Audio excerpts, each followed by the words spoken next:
Hey everyone, I'm Peter Stories, here to guide you today. If you use this video to drift off to sleep, please tap like, hit subscribe, and drop a comment telling me where you're watching from and what time it is there. Now settle in, get cozy, and let yourself relax.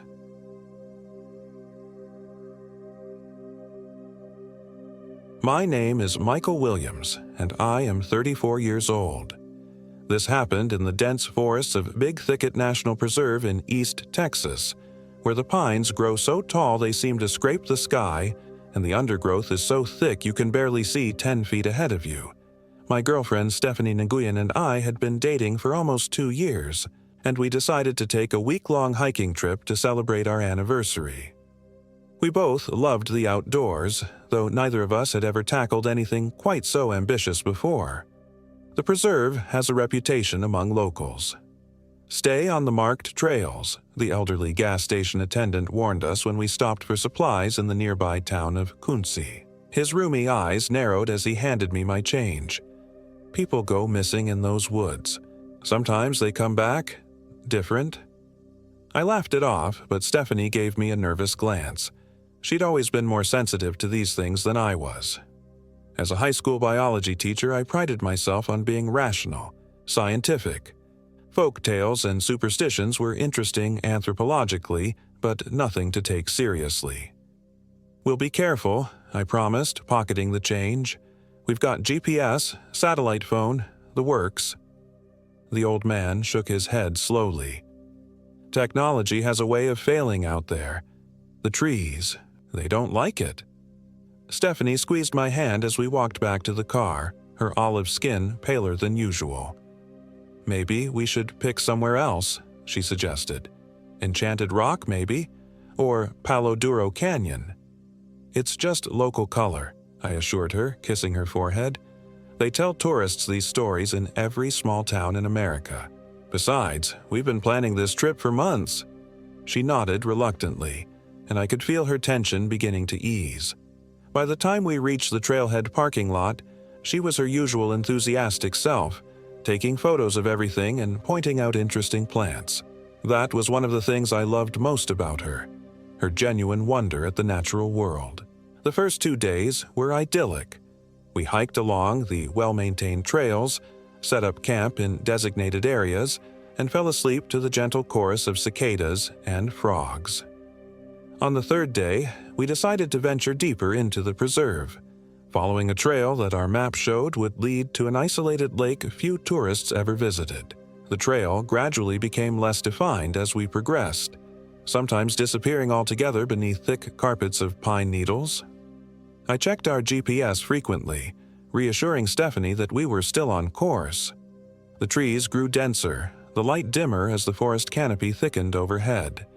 The usual forest sounds: birds, insects, small animals rustling in the undergrowth, began to fade until an unnatural silence surrounded us.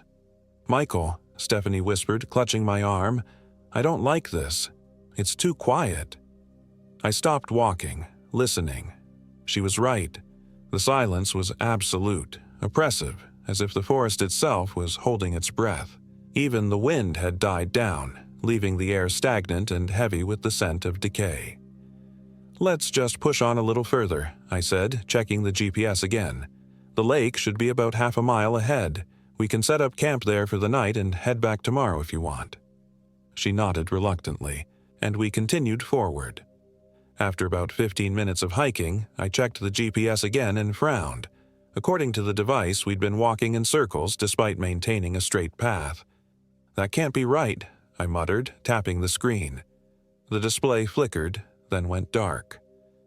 Damn it. I slid the useless device back into my pocket. "What's wrong?" Stephanie asked, her voice tight with anxiety. "GPS is acting up.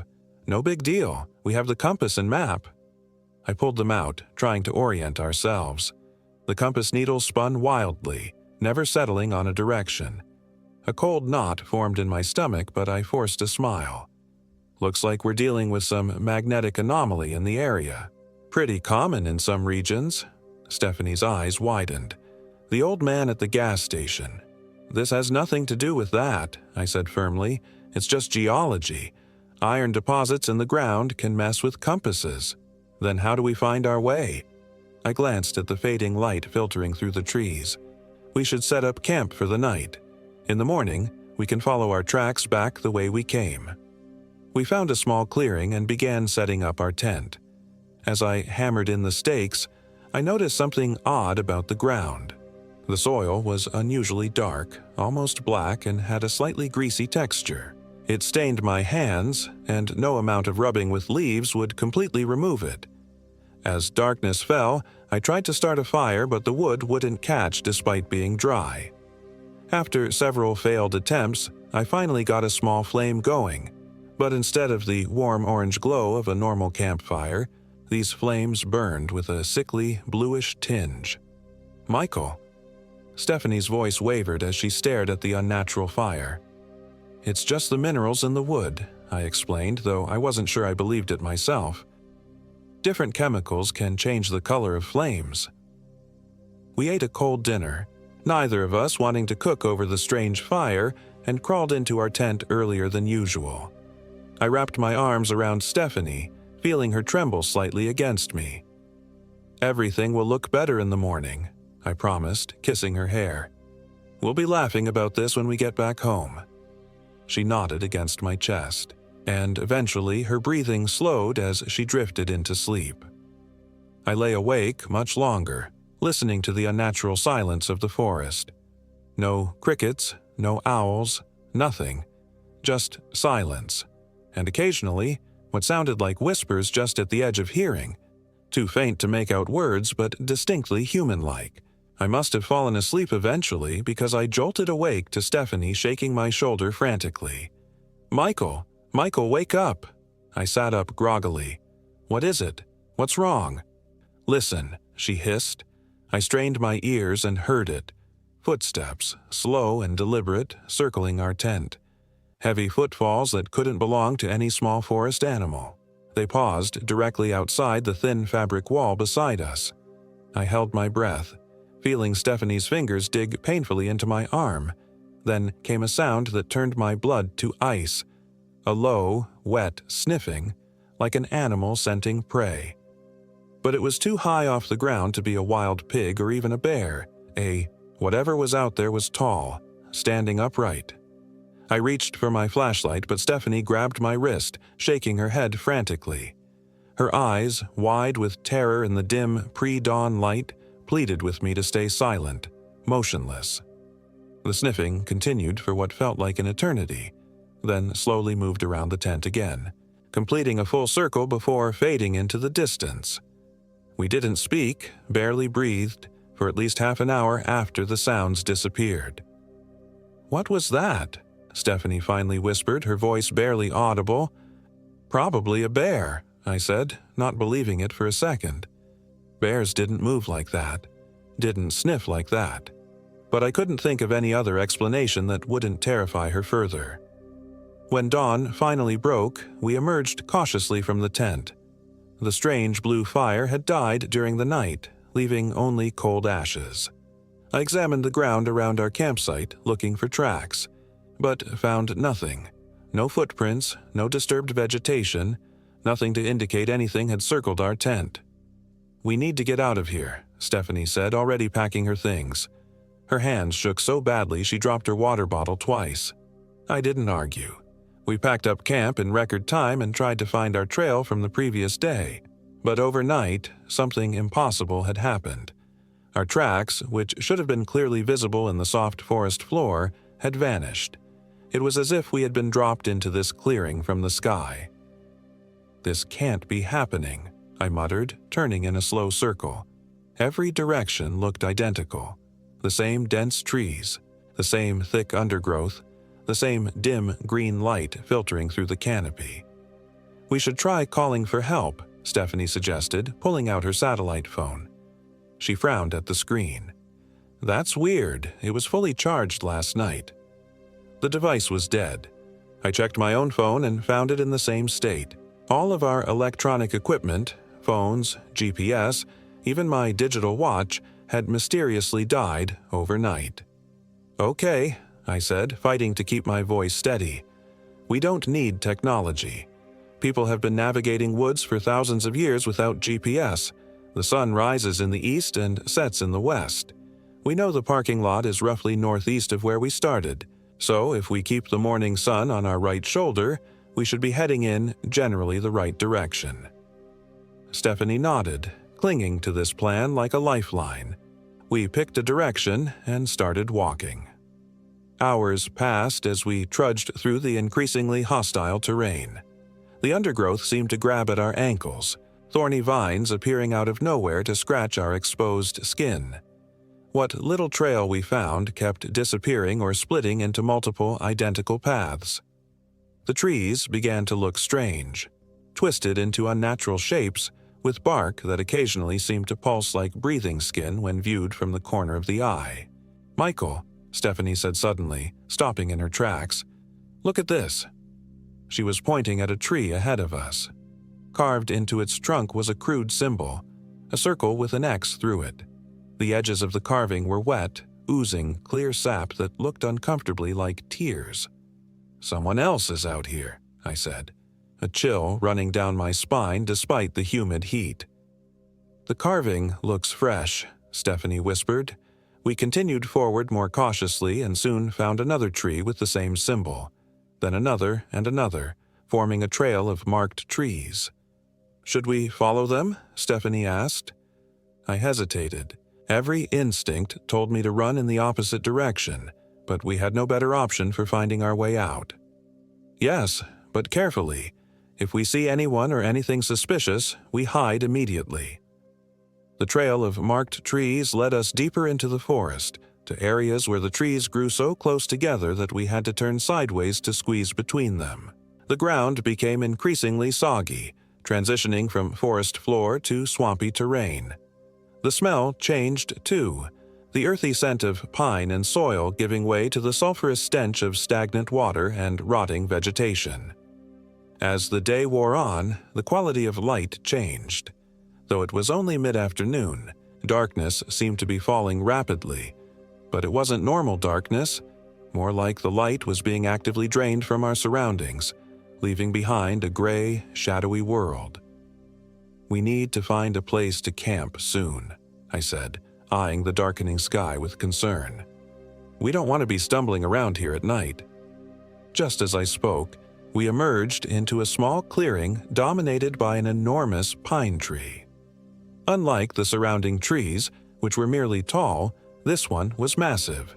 Its trunk so wide it would take 5 people holding hands to encircle it. The bark was black as pitch, and the branches twisted unnaturally, some growing downward instead of up toward the light. At the base of the tree was a small, crude structure, a shelter made of branches and what looked disturbingly like bones, lashed together with what could only be human hair. Dark stains covered the bones, and flies buzzed around them lazily. "Michael," Stephanie whispered, her voice trembling. "We need to go, now." I nodded, already backing away, when I noticed movement at the edge of the clearing. A figure emerged from between the trees, a painfully thin man with wild, matted hair and a beard that reached his waist. His skin was so pale it was nearly translucent, showing the blue roadmap of veins beneath. He wore what had once been hiking clothes, now reduced to filthy rags. But most disturbing were his eyes, milky white without pupils or irises, yet somehow fixed directly on us. "You shouldn't be here," he said, his voice a dry rasp as if unused to speaking. "She's hunting." "Who's hunting?" I asked, positioning myself between this strange man and Stephanie. The man cocked his head at an unnatural angle, like a bird. "The lady of the thicket, the Bone Mother, the one who walks between the trees." He gestured at the crude shelter.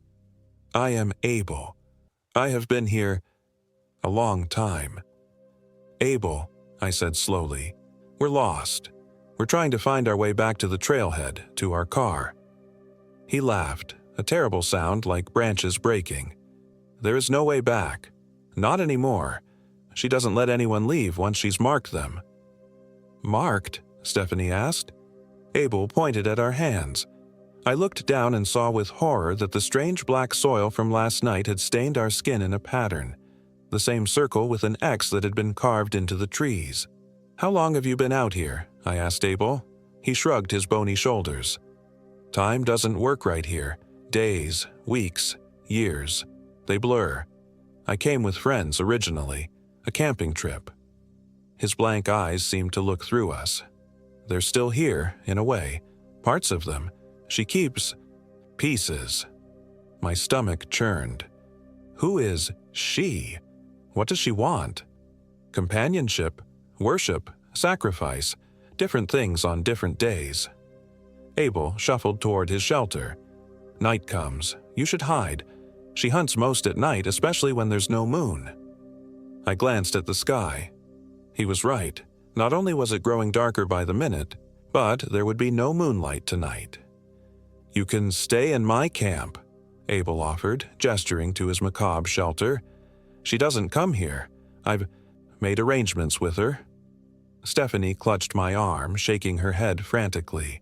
I agreed with her unspoken sentiment. There was no way we were spending the night with this clearly deranged man in his bone hut. "Thank you, but we'll find our own shelter," I said firmly, already pulling Stephanie back the way we had come. Abel called after us as we retreated into the trees. "Follow the water. If you find the black pool, you might escape." His laughter, that terrible breaking branch sound, followed us long after he was out of sight.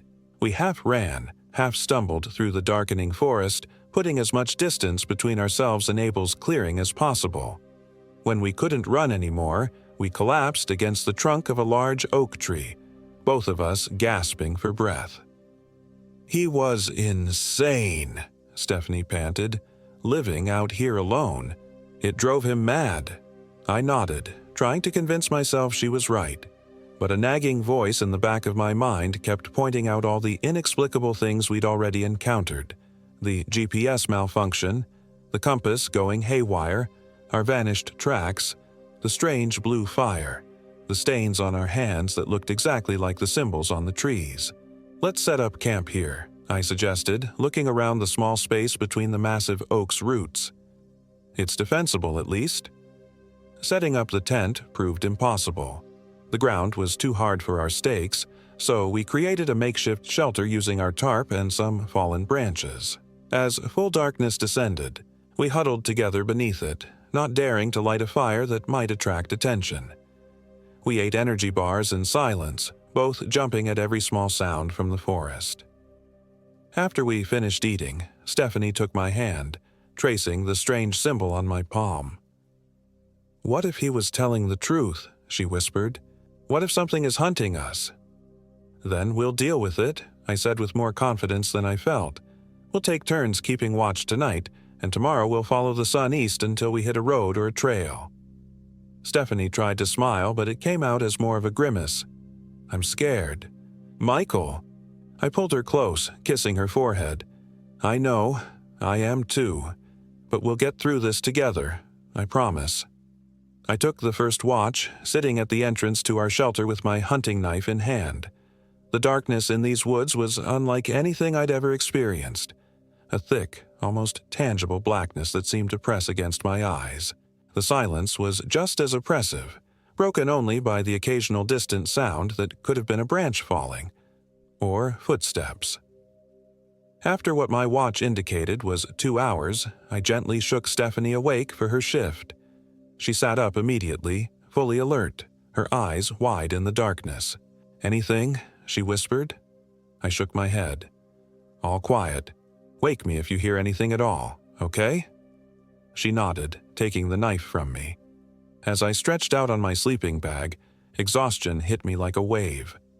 Despite my fear, despite the hard ground and the strange surroundings, I fell into a deep sleep almost immediately. I dreamed of running through endless trees, pursued by something I couldn't see but could sense behind me, something vast and hungry and patient. In the dream, I realized I was alone. Stephanie was gone. I called her name, but the only response was a soft, wet chuckle from the thing pursuing me. I woke with a gasp, sitting bolt upright. The space beside me was empty. Outside our shelter, the forest was lighter, dawn approaching, though the thick canopy would prevent direct sunlight from reaching us. "Stephanie," I called, my voice sounding unnaturally loud in the quiet forest. No response. I scrambled out of the shelter, looking around frantically. Her sleeping bag was empty, the knife she'd been holding lying on the ground beside it. There were no signs of a struggle, no indication of what had happened or where she had gone. "Stephanie," I shouted, no longer caring who or what might hear me. "Stephanie!" Only silence answered. I spent the next hour searching the area around our camp, spiraling outward in increasingly desperate circles. I found nothing, no tracks, no torn clothing, no blood, no sign that Stephanie had ever existed. It was as if she had simply vanished into thin air during her watch. As the forest gradually brightened with dawn, I returned to our shelter, fighting back panic. This couldn't be happening. People didn't just disappear. There had to be an explanation. I methodically packed our equipment, leaving Stephanie's backpack ready for her return. I refused to consider any other possibility. She had probably gone to find water, or to relieve herself, and gotten temporarily turned around. Any minute now, she would walk back into camp, apologizing for worrying me. But hours passed, and Stephanie didn't return. Eventually, I was forced to acknowledge that I needed to find help. I shouldered my own pack, reluctantly picked up Stephanie's as well, and tried to orient myself. Without the sun visible through the canopy, east could be any direction. I decided to follow Abel's cryptic advice. Follow the water. I listened carefully and thought I detected the faint sound of running water to my left. With no better option, I headed that way. The terrain sloped gently downward, becoming increasingly damp. Eventually, the trees thinned out, and I found myself at the edge of a sluggish, dark stream about 6 feet across. The water was nearly black, moving slowly enough that it reflected the trees above like a mirror. Following it downstream seemed logical. Water always led to civilization eventually. I walked along the bank for what felt like hours, the stream gradually widening into a proper creek. The light never seemed to change, permanently stuck in the gray dimness of early dawn, neither night nor day. My watch had stopped at 3:17 a.m., around the time Stephanie would have woken me for my turn at watch if everything had gone according to plan. The creek eventually emptied into a perfectly circular pool of water so black it looked like a hole in the earth. No light reflected off its surface, and I couldn't see the bottom even at the edges. This had to be the black pool Abel had mentioned. Standing at the edge of this unnatural pool, I felt a profound sense of wrongness. The air around it was completely still and colder than the surrounding forest. No birds sang here, no insects buzzed, no fish disturbed the obsidian surface. "He said this might be a way to escape," I muttered to myself, staring into the depthless black. But escape to where? And what would I be leaving behind? "Stephanie!" I called again, my voice echoing strangely around the pool. "If you can hear me, I'm at the black pool." From behind me came the sound of breaking branches. I spun around to see Stephanie emerging from the trees, and my heart leapt with relief. "Oh, thank God," I said, rushing toward her. "Where have you been? I've been looking everywhere for you." She didn't respond, just stood motionless at the edge of the clearing. As I drew closer, I realized something was wrong. She was standing too still, her posture rigid and unnatural. Her head was tilted at an odd angle, reminiscent of how Abel had looked at us. "Stephanie," I said, slowing my approach. "Are you okay?" She turned her head toward me with a jerky, mechanical motion that made my skin crawl. Her eyes, when they met mine, were wrong. The warm brown I loved replaced by milky white, pupilless orbs identical to Abel's. "Michael," she said, her voice hollow and distant, as if speaking from the bottom of a well. "I've met her. The lady. She's so beautiful, Michael. So ancient and vast." I stopped about 10 feet away from her, my body rigid with horror. "Stephanie, what happened to you? What did she do to you?" "Do to me?" Not Stephanie tilted her head at an even more impossible angle. She completed me. I understand now. This forest, it's hers. It's always been hers. We're just visitors, temporary things, but we can stay. We can be part of her. That's not you talking, I said, fighting to keep my voice steady. Whatever's happened, whatever's controlling you, we can fix it.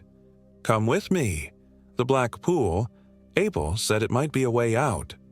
Stephanie's face contorted into a grotesque parody of a smile, stretching far wider than any human mouth should be able to.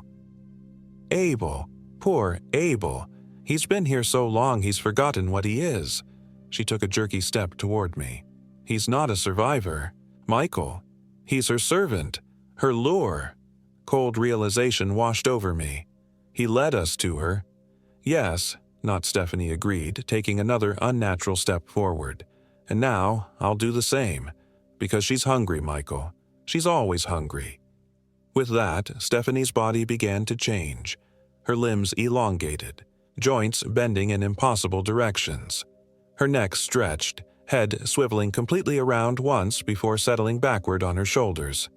Her mouth split open from ear to ear, revealing rows of needle-like teeth. But her eyes, those blank, white eyes, remained fixed on me. I backed away as the thing that had been Stephanie advanced, its movements becoming more fluid, more predatory with each step. My heel hit the edge of the black pool, and I nearly lost my balance. Looking over my shoulder at the obsidian water, I made my decision. I'll come back for you, I promised. Whether to Stephanie or myself, I wasn't sure. I'll find help. I'll save you. The creature wearing Stephanie's skin lunged at me, its arms extending impossibly as its fingers stretched into foot-long claws. I turned and dove into the black pool. The water was shockingly cold, so cold it felt like being stabbed with thousands of ice needles simultaneously. And it was thick, resisting my movements as I tried to swim downward, away from the surface and the horror pursuing me. I kept my eyes open, though there was nothing to see in the absolute blackness surrounding me. My lungs began to burn, but I kept swimming downward, terrified that if I surfaced, those claws would be waiting for me.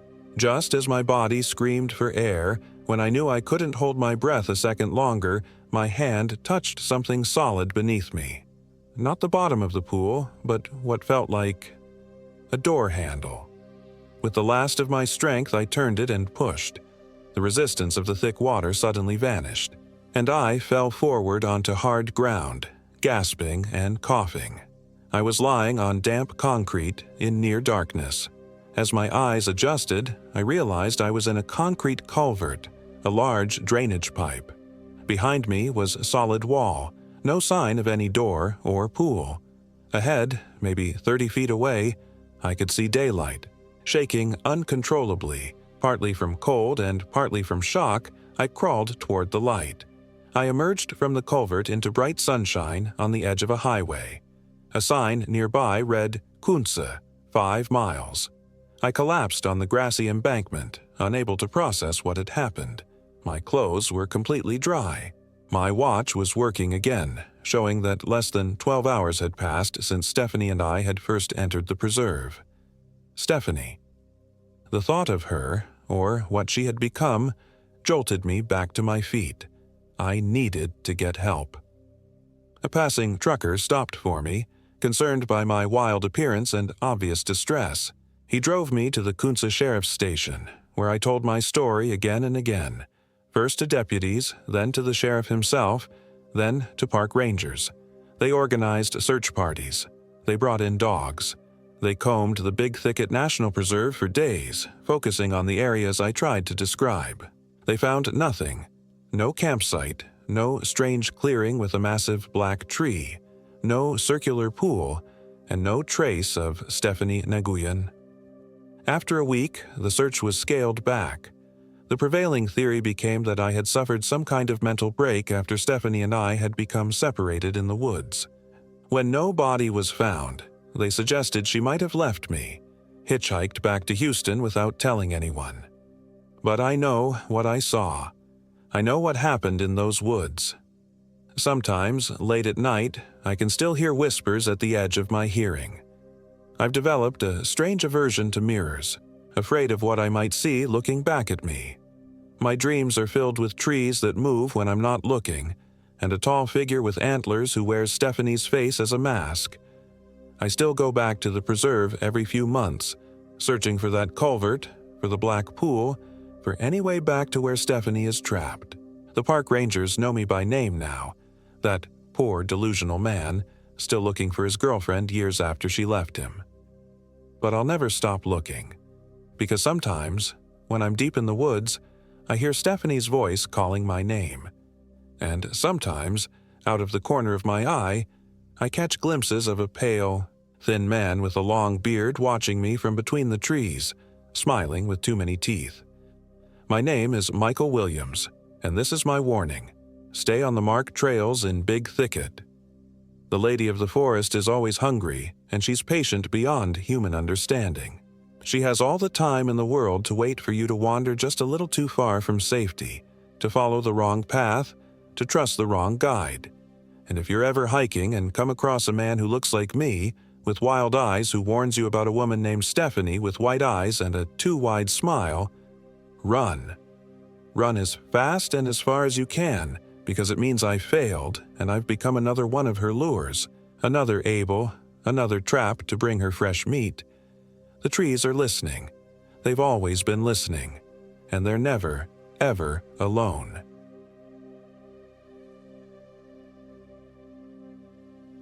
My name is Linda Brown, and I am 32 years old. This happened in the Davis Mountains of West Texas, just last summer.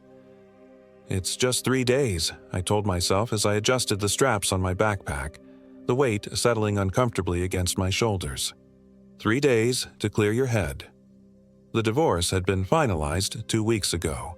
8 years of marriage dissolved into sterile paperwork and cold legal jargon. Craig had already moved on, literally moved on, with his assistant to a condo in Austin. I needed something drastically different from our carefully planned vacations to resorts with infinity pools and overpriced cocktails. I needed wilderness, solitude, and the kind of exhaustion that comes from physical exertion rather than emotional depletion. The Davis Mountain State Park trailhead sign stood before me, weathered wood announcing the start of the Hollow Trail. Not the most traveled path in the park, according to the ranger who'd raised an eyebrow when I mentioned my plans. Hollow Trail? You sure about that one? Park Ranger Alvarez had asked, his weathered face creasing with concern as he handed me the permit. Gets mighty isolated up there. Cell reception is spotty at best, and there've been some strange reports lately. Strange how? I'd asked, feeling a flutter of unease. He'd hesitated, then waved it off. Probably nothing. Hikers letting their imaginations get the better of them. Just stay on the marked trail, all right? And check in when you get back. Now, standing at the trailhead with nothing but the supplies on my back, I took a deep breath of the dry Texas air. The September heat wasn't as oppressive here in the mountains as it would be down in the flats, but sweat already dampened my shirt. The trail stretched ahead, winding through scrubby juniper and oak before disappearing into denser stands of ponderosa pine higher up. I checked my phone. 11:23 a.m. Full battery, though the signal bars were already dwindling. One last selfie to send to my sister Claire, proof that I was actually going through with this solo adventure, and then I turned it off to conserve battery for emergencies. The first mile was easy enough. My boots crunched on gravel and scattered rocks as the trail gradually gained elevation. A roadrunner darted across the path about 20 feet ahead, and I smiled at the good omen. The backpack settled into a more comfortable position as my body warmed to the rhythm of hiking. By early afternoon, the trail had steepened considerably. I paused at a lookout point, gazing back at the expanse of West Texas stretching toward the horizon. Heat waves shimmered over distant rocky outcroppings. I drank from my water bottle and ate half a protein bar, careful to store the wrapper in a side pocket of my pack. That was when I noticed the first odd thing. A small cairn of rocks stacked beside the trail, not unusual in itself, hikers often built them as markers, But this one had a peculiar arrangement. The rocks weren't simply stacked for balance, they formed a rough circle with a larger rock placed in the center, almost like an eye. I told myself it was just someone being creative, but still found myself walking a little faster afterward. The real strangeness began as I rounded a bend and discovered a fork in the trail that wasn't marked on my map. I pulled out the laminated park map, studying it carefully. The hollow trail should have been straightforward, no significant splits until much farther up the mountain. Yet here I stood, facing two distinct paths, one continuing along the ridge as expected, the other descending slightly into a dense stand of pines. After several minutes of confusion and rechecking the map, I decided to stick with the upper path. It matched the contour lines on the map more closely, and something about that lower trail with its shadows and unusual stillness made my skin prickle. An hour later, I began to question my choice. The trail had grown faint, as if rarely traveled. Twice I had to backtrack to find where it continued. The afternoon sun filtered through the trees, casting elongated shadows that seemed to reach for me with spindly fingers. I checked my watch, 3:47 p.m. I needed to find a suitable campsite soon. Just as anxiety began to gnaw at my confidence, the trail widened into a small clearing. Perfect, level ground, a natural stone formation that would block wind, and enough open sky to prevent any branches falling on my tent during the night. I shrugged off my pack with relief and began setting up camp. The tent went up easily enough, thank goodness for those YouTube tutorials I'd watched obsessively before the trip. I collected rocks for a small fire ring, though I wouldn't need it until evening. As I worked, the quiet of the mountains settled around me. No distant traffic noise, no hum of air conditioning, no notifications pinging, just wind through pine needles and the occasional call of a bird. It wasn't until I was securing my food in a bear bag to hang from a tree that I felt it, the unmistakable sensation of being watched. I turned slowly, scanning the tree line. Nothing moved except branches swaying gently in the breeze. The feeling persisted, that crawling awareness along my spine that primitive humans must have developed to survive predators. I told myself it was just wildlife, perhaps a deer or even a mountain lion observing from a distance. This was their territory after all. "Hello?" I called out, immediately feeling foolish. If it was an animal, I'd just announced myself. If it was another hiker, well, I wasn't sure which possibility unsettled me more out here in the isolation. No response came, just the soft whisper of wind and the fading light of day. I finished hanging the bear bag and returned to my campsite, unable to shake the unease. As I gathered kindling for a small fire, I found myself glancing over my shoulder repeatedly, searching the deepening shadows between trees. The fire helped. Orange flames pushed back the darkness, and the familiar task of heating my dehydrated camping meal grounded me in routine. I ate without really tasting the food, watching the sky transition from deep blue to black, stars emerging in incredible clarity. One advantage to being this far from city lights. After washing my camping dishes with a minimal amount of water from my supply, I settled by the fire with the novel I'd brought, a mystery I'd been meaning to read for months. But the words swam before my eyes, unable to hold my attention against the growing chorus of night sounds. Something rustled in the brush beyond my camp. I froze, straining to hear over the crackling fire. There it was again. Movement, too deliberate for wind. I reached for my flashlight, directing its beam toward the sound. Nothing. Just wildlife, I muttered, but found myself adding another log to the fire anyway. I should have been exhausted after the day's hike, but adrenaline kept me alert, jumping at every snap of a twig or hoot of an owl. When I finally crawled into my tent around 11, sleep seemed impossible. I lay in my sleeping bag, listening to the night. The fire outside was dying, its light no longer visible through the tent fabric. I closed my eyes, focusing on my breathing the way my therapist had taught me during the worst of the divorce. In, out, in, out. I must have drifted off eventually, because the dream came vividly.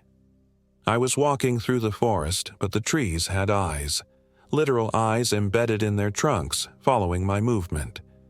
The path beneath my feet began to shift and undulate like something alive. A voice called my name from the darkness ahead, familiar yet distorted. "Linda! Linda!"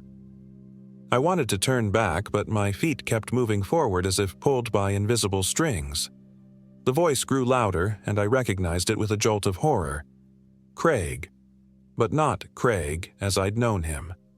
The voice had a hollow, echoing quality that made my blood run cold. "I've been waiting for you. Linda." I woke with a gasp, heart hammering against my ribs. The tent was pitch black, and for a moment I couldn't remember where I was. Then it all rushed back. The Davis Mountains, the solo hike, the campsite. Something scratched against the outside of my tent.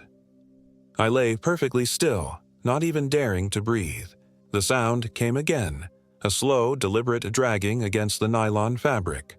Not wind, not a branch. Something solid, moving with purpose.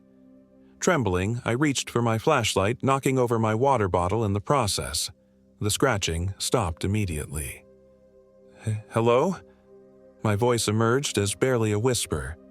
Silence answered, but it was a heavy silence, pregnant with anticipation. I waited, clutching the flashlight like a talisman, my thumb hovering over the switch. Part of me didn't want to turn it on, didn't want to see what might be revealed. After what felt like hours, but was probably only minutes, I heard retreating footsteps, definitely footsteps, not animal movements, crunching on fallen leaves and pine needles, growing fainter until they disappeared altogether. I didn't sleep again that night.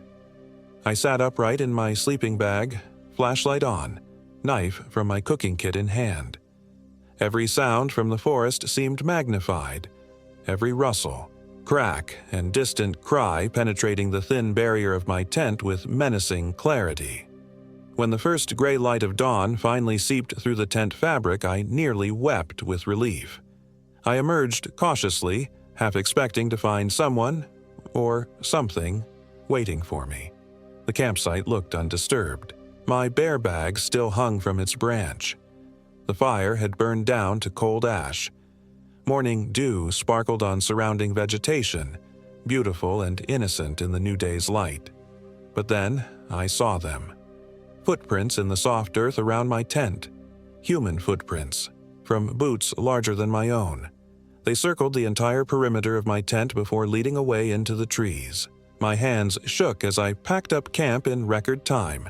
No leisurely breakfast, no coffee, just a protein bar shoved into my mouth as I rolled my sleeping bag and collapsed the tent with clumsy, panicked movements.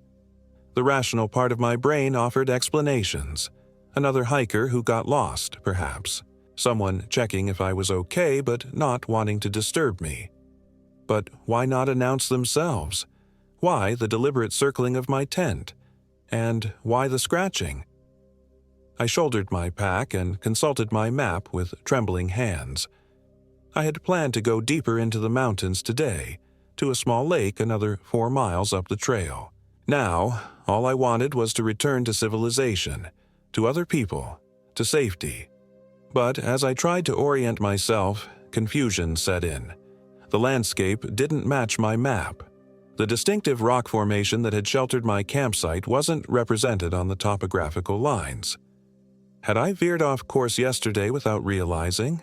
I decided to backtrack, to return the way I had come. Surely I could find the main trail again. I set off downhill following what I thought were my tracks from the previous day. An hour later, nothing looked familiar. The forest had grown denser, the spaces between trees cluttered with underbrush I didn't recall navigating before. I stopped, heart pounding with the first real tendrils of fear. The park wasn't endless. If I kept heading downhill, I would eventually reach a road or the park boundary. But how long would that take? And would my water supply last? I took out my phone and turned it on, praying for signal. Nothing, not even a single bar. "Okay, Linda," I said aloud, my voice startling in the silence. "Don't panic. Follow the sun. East, The park entrance is east. I used my compass to establish direction and set off with renewed determination. The day grew warmer as the sun rose higher. By noon, I had finished half my water supply and had to stop frequently to catch my breath. The terrain had grown rockier, with steep drop-offs that forced me to detour north more than I wanted. It was during one of these rest stops that I first heard the whistling. Faint at first, I almost dismissed it as wind or a bird call. But as I listened, the pattern became unmistakably human. A melody, slow and slightly off-key, echoing through the trees. Someone else was out here. "Hello," I called out, relief flooding through me despite the strangeness of the situation. "Hello, I'm over here. I could use some help." The whistling stopped abruptly. I waited, hoping to hear a response or footsteps approaching. Nothing. "Please," I tried again. "I think I'm lost. Can you help me find the main trail?" Still nothing. Then, after a long moment, the whistling resumed, but now it seemed to come from a different direction, farther away. I gathered my pack and moved toward the sound, pushing through brush and scrambling over rocks. The whistling continued, always just ahead, always just out of sight. Twice, I thought I glimpsed movement, a flash of dark clothing between trees, but when I reached each spot, I found nothing. The third time, I caught sight of the figure, definitely a person, tall and lean, moving with surprising speed through the forest ahead. "Wait," I called. "Please, wait." The figure paused, standing partially obscured by a large pine about 50 yards ahead. I couldn't make out details, just the impression of dark clothing and unusual stillness. The whistling had stopped. Relief and wariness battled within me as I approached more slowly. "Hi there," I called, trying to sound casual despite my racing heart. "Sorry to bother you. I seem to have lost the trail. I'm trying to get back to the park entrance." The figure remained motionless, silent. I drew closer, close enough to see that it was a man, tall and gaunt, dressed in what looked like faded dark work clothes. He stood with his back partially to me, face turned just enough that I couldn't see his features clearly. "Excuse me?" I tried again, stopping about 20 feet away. Something about his stillness made me reluctant to approach further. "Do you know the way back to the main trail?" Slowly, the man began to turn. I will never forget the moment his face came into view. It was pale, so pale it seemed bloodless, with sunken cheeks and dark hollows where his eyes should have been. But it wasn't a face ravaged by elements or illness that made my blood freeze. It was the wrongness of it. The features were human, yet assembled incorrectly, as if someone had only seen humans from a distance and tried to recreate one from memory. And he was smiling, a wide, terrible smile that stretched too far across that gaunt face. I stumbled backward, a scream lodged in my throat. The figure took a step toward me, movements jerky and unnatural. The whistling began again, emanating from that horrible smile though the lips barely moved. I ran. Blind panic drove me through the forest, branches whipping my face and arms as I crashed through underbrush. I didn't look back, couldn't bear to see if that thing was following. My pack bounced painfully against my back, but I didn't dare stop to adjust it. I don't know how long I ran before my foot caught on an exposed root, sending me sprawling onto the rocky ground. Pain shot through my palms as they scraped against stone. I lay there gasping, finally forcing myself to look back the way I had come. Nothing moved among the trees. No sign of pursuit. As my breathing slowed and rational thought began to return, doubts crept in. Had I really seen what I thought I saw? The isolation, the poor sleep, the stress of being lost? Couldn't they have caused my mind to distort a normal encounter with another hiker? Perhaps a man with an injury or medical condition that affected his appearance, yet the memory of that wrong face and unnatural movement remained vivid, refusing to be rationalized away. I picked myself up, wincing at the sting of scraped palms and a twisted ankle that threatened to buckle when I put weight on it. The fall had disoriented me further. I had no idea which direction I'd been running or where I was in relation to the park boundaries. The sun hung lower in the sky than I'd realized. I had perhaps 3 hours of daylight left, and the thought of spending another night in these mountains, possibly with that thing wandering the darkness, was unbearable. I took out my compass again with shaking hands. East. I needed to go east. I oriented myself and began walking as quickly as my injured ankle would allow. The landscape gradually changed as I descended, the pines giving way to scrubby juniper and exposed rock faces. This didn't match my memories of the hike in, but I was beyond caring about finding the exact trail. Any way out would do. The sun was touching the western horizon when I spotted something through the trees ahead, a structure of some kind. Hope surged through me. A ranger station, perhaps? Or at least a shelter? I hurried forward, ignoring the pain in my ankle, and emerged into a small clearing. My hope dissolved into confusion. It was a cabin, but unlike any Park Service building I'd ever seen. Old, with weathered logs gone gray with age and a roof that sagged dangerously in the middle. A single small window reflected the dying sunlight. The door hung slightly ajar. I approached cautiously. "Hello? Is anyone here?" No answer came from the darkened interior. Common sense told me to keep moving, to use the remaining daylight to get as far as possible. But exhaustion and thirst made the cabin, abandoned or not, seem like a potential sanctuary. If nothing else, it would provide better shelter than my tent against whatever roamed these mountains. I climbed the single step to the sagging porch and peered through the gap in the door. "Hello?" The cabin consisted of a single room, sparse and dusty. An old iron stove sat in one corner. A rough wooden table and single chair occupied the center. A narrow cot with a stained mattress stood against the far wall. No electricity, no running water, just an oil lamp on the table. The place felt long abandoned, yet oddly, not. There was a stillness to it that felt expectant rather than empty, as if the cabin itself were holding its breath. I pushed the door wider, wincing at the creak of rusted hinges, and stepped inside. The air smelled of dust and something else, something sharp and unpleasant that I couldn't identify. A sudden gust of wind slammed the door shut behind me. I jumped, heart leaping into my throat, and spun around. "It's just the wind," I told myself. Just the wind. Still, my hands trembled as I set down my pack and fumbled for my flashlight. The beam revealed more details.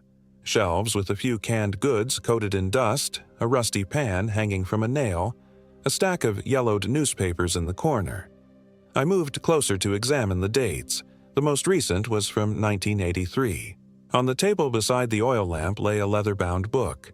I brushed dust from its cover to reveal no title, just intricate tooling around the edges. Curious despite my situation, I opened it. It was a journal, the handwriting neat but increasingly frantic as the pages progressed. I flipped to the first entry. May 12, 1983, finally found the perfect spot. Far enough from the trails that no weekend hikers will stumble upon it, yet close enough to the old mining road that I can get supplies in when needed. The cabin is in worse shape than Harker described, but it will serve my purpose. No one will think to look for me here. I turned pages, skimming entries that detailed repairs to the cabin, observations of wildlife, and increasingly strange musings about the hollow places in the mountains where things slip through. The final entry sent ice through my veins. June 29th, 1983. It's been watching me for 3 days now, standing at the edge of the clearing. I thought it was a man at first, perhaps a ranger or lost hiker, but no man moves like that. No man has such a face. It whistles sometimes. God help me, I think it's trying to mimic human behavior. I'm leaving at first light. Better to take my chances with the law than stay another night. The entry ended abruptly, the pen dragging into a jagged line that ran off the page. I closed the book with shaking hands, suddenly acutely aware of the silence that had fallen outside. No wind, no birds, nothing. The light was fading rapidly. Despite the journal's ominous end, the cabin offered better protection than the open forest. I decided to stay, barricading the door with the table and chair before setting up my sleeping bag on the dusty floor. I couldn't bring myself to use the stained cot. I ate the last of my protein bars and rationed a few sips of water. My phone still showed no signal, the battery down to 23% from the constant searching. I turned it off again. As darkness claimed the forest, I lit my small camping lantern and placed it in the center of the floor. Its glow created more shadows than illumination, but it was better than sitting in complete darkness. The scratching began just after midnight. At first, I thought it was a branch against the outer wall, but it moved, tracing a deliberate pattern around the cabin, much like the footprints that had circled my tent the night before. I sat rigid in my sleeping bag, knife in hand, as the scratching worked its way around to the door. The handle jiggled. The barricade held. The whistling started then. The same off-key melody I'd heard in the forest, now just outside the door. My free hand clamped over my mouth to stifle a scream. The sound moved to the window. Glass too dirty to see through clearly, but I could make out a dark shape pressed against it. Then came a new sound, one that still haunts my nightmares. My name, spoken in a voice that was almost but not quite human. Linda. Linda Brown. How did it know my name?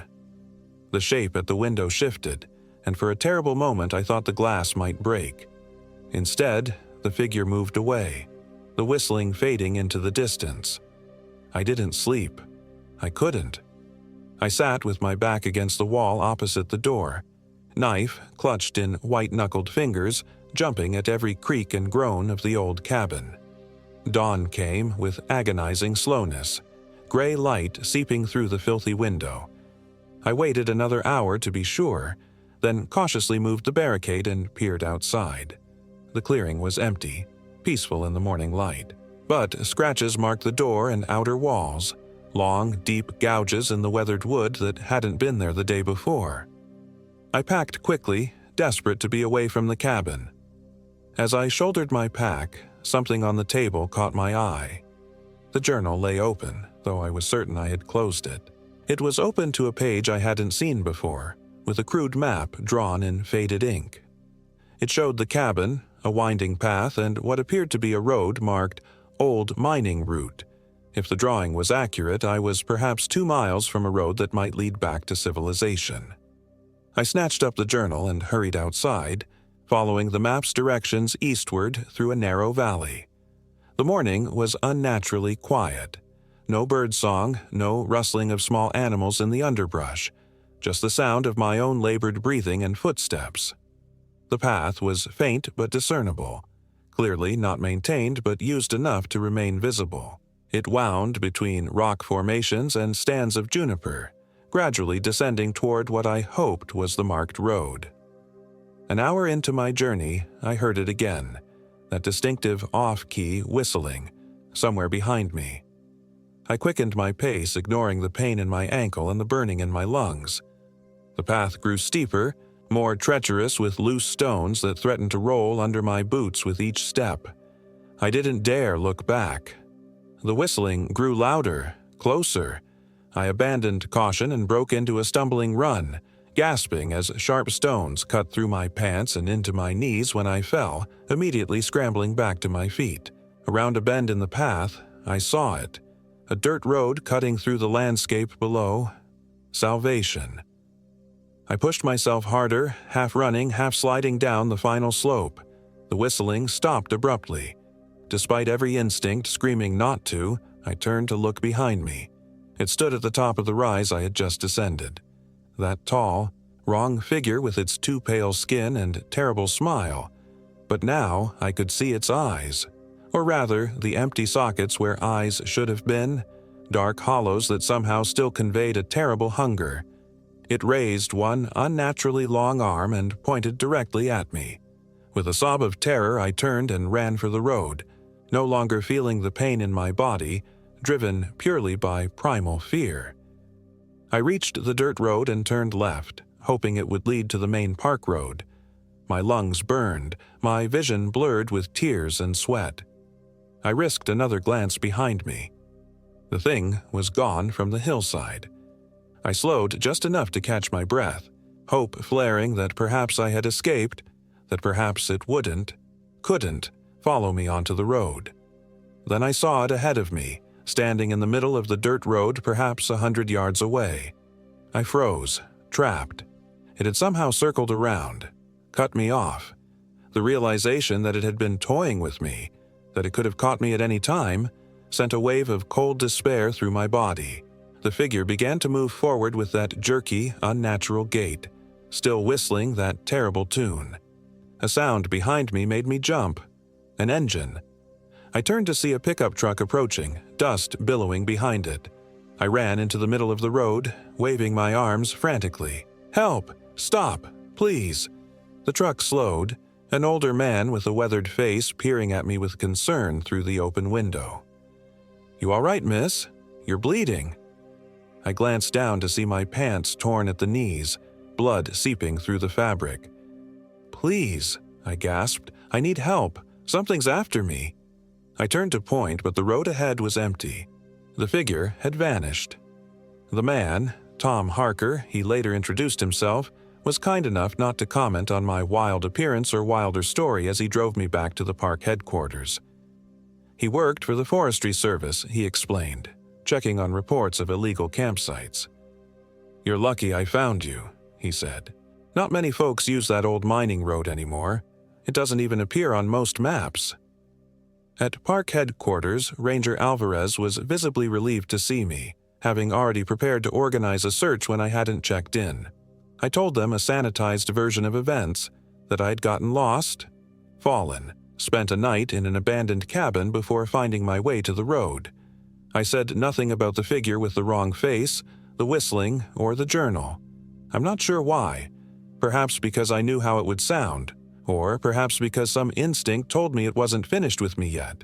They took me to a hospital in Fort Davis where I was treated for dehydration, a sprained ankle, and various cuts and scrapes. My sister Claire flew down from Dallas to drive me home, her face tight with worry and unasked questions. It's been 3 months since the Davis Mountains. I've recovered physically, though I still wake some nights to the sound of whistling in my dreams. I told my therapist some of what happened, carefully framed as nightmares brought on by stress and isolation. She nodded and increased my anti-anxiety medication. Last week, a package arrived at my apartment. No return address. Inside was the leather journal I had taken from the cabin and then lost somewhere in my panicked flight to the road. A single page was marked with a scrap of paper.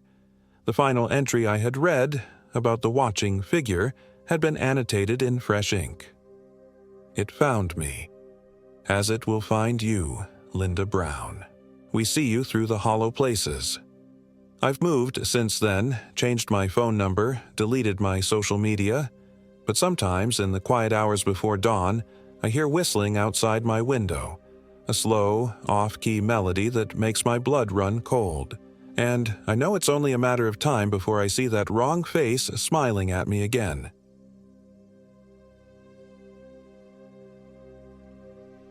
My name is Rachel Rogers, and I am 32 years old. This happened in the spring of 2023, in a part of East Texas I had never visited before, a place called Piney Ridge, nestled deep in the Davy Crockett National Forest. I've always been what people call a city girl, thriving in Austin's vibrant neighborhoods with their coffee shops and farmers markets. Nature was something I enjoyed in carefully curated doses, a weekend hike followed by a hot shower and takeout. But my therapist had been pushing me to challenge my comfort zone, to face the anxiety that had been building since my divorce last year. Sometimes we need to be uncomfortable to grow, Dr. Winters had said. A solo camping trip might give you the space to process everything. I had laughed at first. Me? Alone in the woods? But the idea took root. Perhaps there was something healing about facing the wilderness on my own terms. So I researched beginner-friendly camping spots, bought gear I couldn't really afford, and set off for a 3-day solo adventure in Piney Ridge. The drive from Austin took nearly 4 hours. As I headed east, the landscape transformed from hill country to dense pine forests. The further I drove, the spottier my cell service became. By the time I turned onto the narrow road leading to the Piney Ridge trailhead, my phone displayed no service in the corner of the screen. "Great," I muttered, trying to ignore the flutter of anxiety. I had downloaded offline maps and told my sister Megan where I'd be. Everything would be fine. The trailhead parking lot was deserted when I arrived around noon. A wooden sign displayed a faded map of the area, with several trails branching out into the forest. I double-checked my route, a moderate 5-mile hike to a campsite by a small lake called Blackwater Pond. I shouldered my backpack, feeling the weight of my tent, sleeping bag, and 3 days' worth of supplies. The late April air felt pleasantly cool beneath the canopy of towering pines. Sunlight filtered through the branches in golden shafts, and birds called to each other overhead. The beauty of it all eased my nerves. Maybe this wouldn't be so bad after all. The first mile passed easily. The trail was well maintained, winding gently through the forest. I stopped occasionally to take photos of wildflowers or interesting fungi, proud of myself for venturing out alone. The second mile began to climb, and my breathing grew heavier as I navigated the increasingly rocky path. By mile 3, the trail had narrowed considerably, and I found myself checking my offline map more frequently. The pines grew denser here, blocking much of the sunlight. The forest felt older somehow, the trees gnarled and twisted in places. The air smelled different too, earthy and slightly sweet, with an underlying mustiness that reminded me of old basements. I was beginning to wonder if I'd made a wrong turn when I heard voices ahead. Relief washed over me. Other hikers meant I was still on the right path. Rounding a bend, I spotted a couple resting on a fallen log. The man was tall and lean, probably in his mid-50s, with a weathered face and salt-and-pepper beard. The woman appeared younger, maybe 40, with long blonde hair pulled into a practical braid. They both wore well-worn hiking gear that made my brand-new boots and backpack feel embarrassingly obvious. "Afternoon," the man called, raising a hand in greeting. "Heading to Blackwater?" "Yes," I replied, grateful for the chance to catch my breath. "Is it much further?" "Another 2 miles or so," the woman said, her accent distinctly Texan. "First time out here?" "That obvious, huh?" I smiled sheepishly. They introduced themselves as Jack and Elaine Morgan. They were locals from nearby Russ County who'd been hiking these trails for decades. "We're just out for a day hike," Elaine explained. "Blackwater's a pretty spot to camp, though it gets a bit isolated." Jack nodded. "You hiking alone?" When I confirmed I was, they exchanged a glance I couldn't quite read. "Mind some friendly advice?" Jack asked. "Stick to the marked trails. Some folks get turned around in these woods. Cell phones don't work out here, and the forest can play tricks on you after dark." "And if you hear anything unusual at night," Elaine added, "stay in your tent. Probably just wildlife, but better safe than sorry." They were trying to be helpful, I knew, but their warnings only heightened my anxiety. Still, I thanked them and continued on my way, their eyes following me as I hiked further into the darkening woods. The last 2 miles were harder than I expected. The trail grew steeper, with exposed roots that seemed determined to trip me. The forest had become oddly quiet, the bird calls fading until all I could hear was my own labored breathing and the crunch of pine needles beneath my boots. When I finally emerged at Blackwater Pond, the sight took my breath away. The small lake was perfectly still, reflecting the surrounding pines like a mirror. The late afternoon sun painted everything in golden light. A wooden sign indicated the camping area, a flat clearing about 20 yards from the water's edge. I set up my tent with clumsy determination, consulting the instructions more times than I'd like to admit. By the time I had arranged my sleeping bag and supplies inside, the sun was beginning to set. I gathered wood for a fire, remembering the YouTube tutorials I'd watched on proper campfire building. As darkness fell, I sat beside my small fire, eating a dinner of instant noodles and feeling surprisingly proud of myself. The stars emerged one by one, more than I'd ever seen in Austin. The Milky Way stretched across the sky like spilled sugar. It was the noises that began to unsettle me, not the expected sounds of the forest, the rustle of leaves or hooting of owls, but the absence of those sounds, punctuated by occasional cracking twigs that seemed too deliberate, too rhythmic to be animals moving through the underbrush.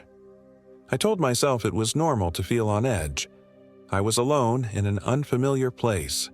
Of course, my imagination would run wild. I pulled my jacket tighter around my shoulders and poked at the fire, watching the embers rise into the darkness. That's when I first heard it. A sound so faint I almost convinced myself I'd imagined it. A whisper carried on the breeze that rippled the surface of Blackwater Pond.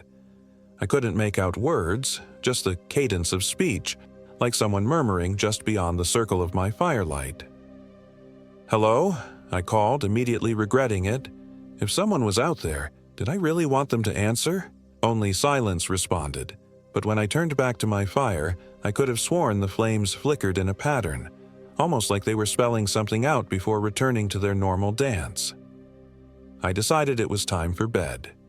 Inside my tent, I zipped my sleeping bag up to my chin and tried to focus on the positive. I had made it.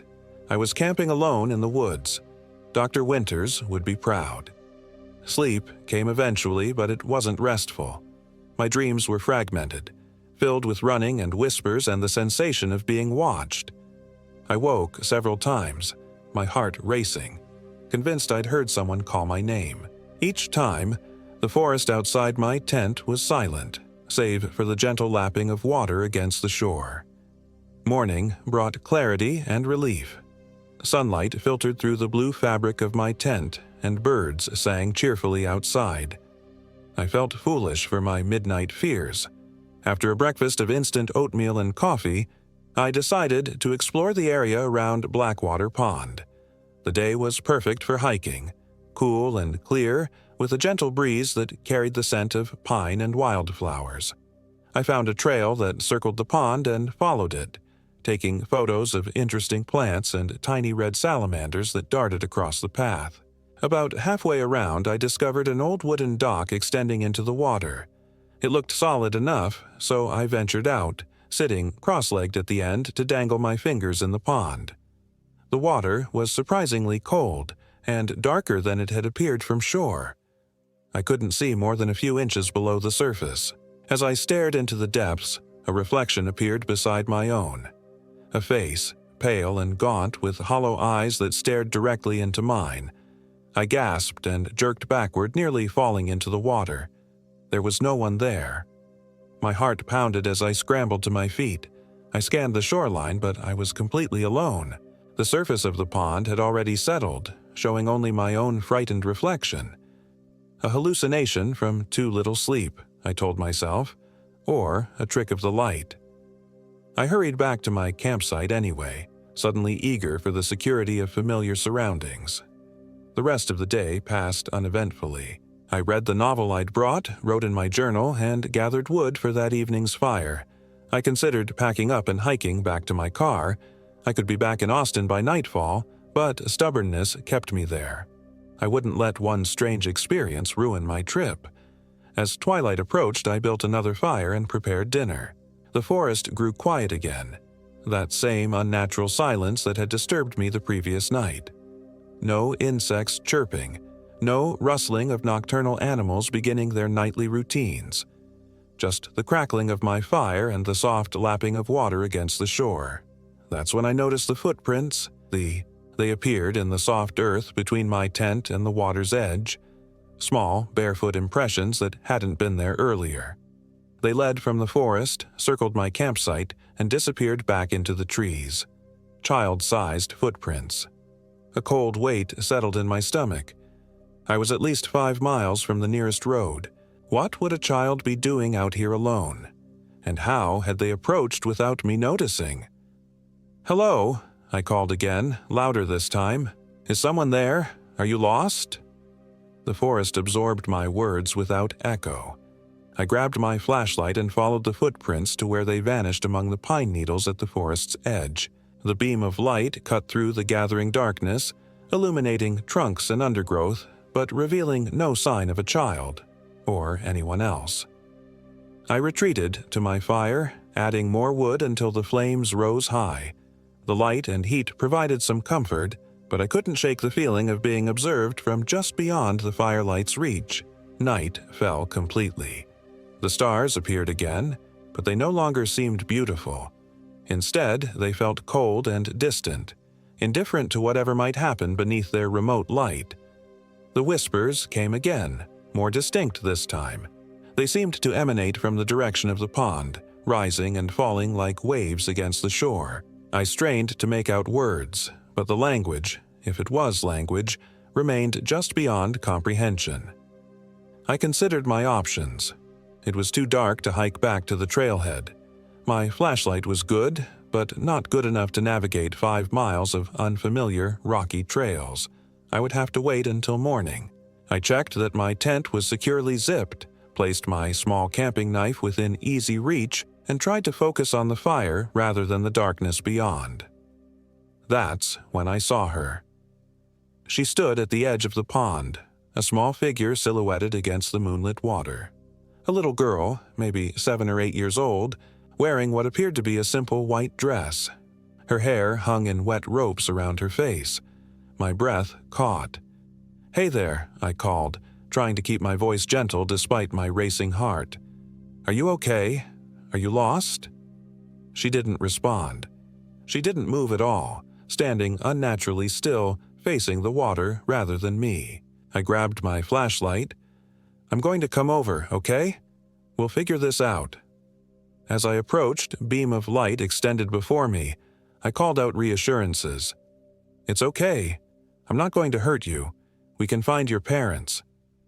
The light finally reached her, and I stopped cold. There was no little girl, just a twisted, gnarled pine sapling, its pale bark peeling in strips that had, in the moonlight, resembled a child's dress. I let out a shaky laugh of relief, running a hand through my hair. My imagination was really getting the best of me. I turned to head back to my campsite. The girl stood directly in my path, not 3 feet away. Up close, I could see her clearly in the beam of my flashlight. Her skin had a grayish-blue tinge, her lips bloodless. Water dripped constantly from her soaked hair and dress, pooling at her bare feet without ever seeming to diminish. Her eyes reflected my light like an animal's, yellow-green and unblinking. "What's your name?"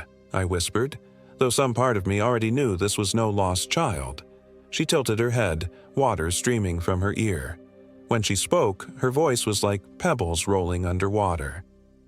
"Lily," she said. "I'm Lily Blackwater. Will you play with me, Rachel?" I hadn't told her my name. I backed away slowly. "I think I should get back to my fire, Lily." Her face remained expressionless.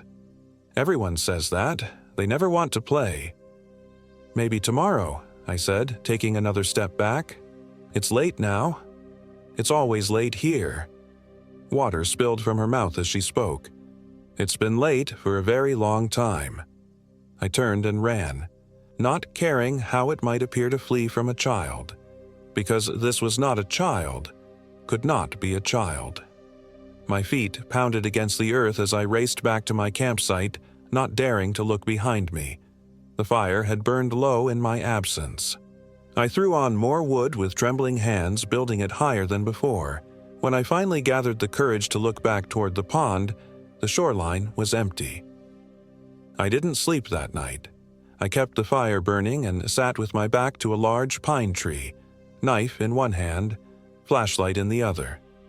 The whispers continued, rising and falling from all directions now, sometimes receding, sometimes drawing so near I could feel them like breath against my ear. Just before dawn, exhaustion must have overcome me, because I jolted awake to find my fire reduced to embers. The forest was silent again. Not the unnatural silence of the night, but the peaceful quiet of early morning. I packed my gear with shaking hands, leaving nothing behind. Whatever had happened, hallucination, ghost, or some kind of local folklore come to life, I wanted no part of it. I would hike out, drive straight back to Austin, and never set foot in Piney Ridge again. The journey back seemed longer than the hike in. Every shadow between the trees caught my attention. Every rustle of leaves made me freeze. But nothing appeared, nothing followed, and by mid-morning, I could see the trailhead parking lot through the trees. Relief washed over me. I'd made it.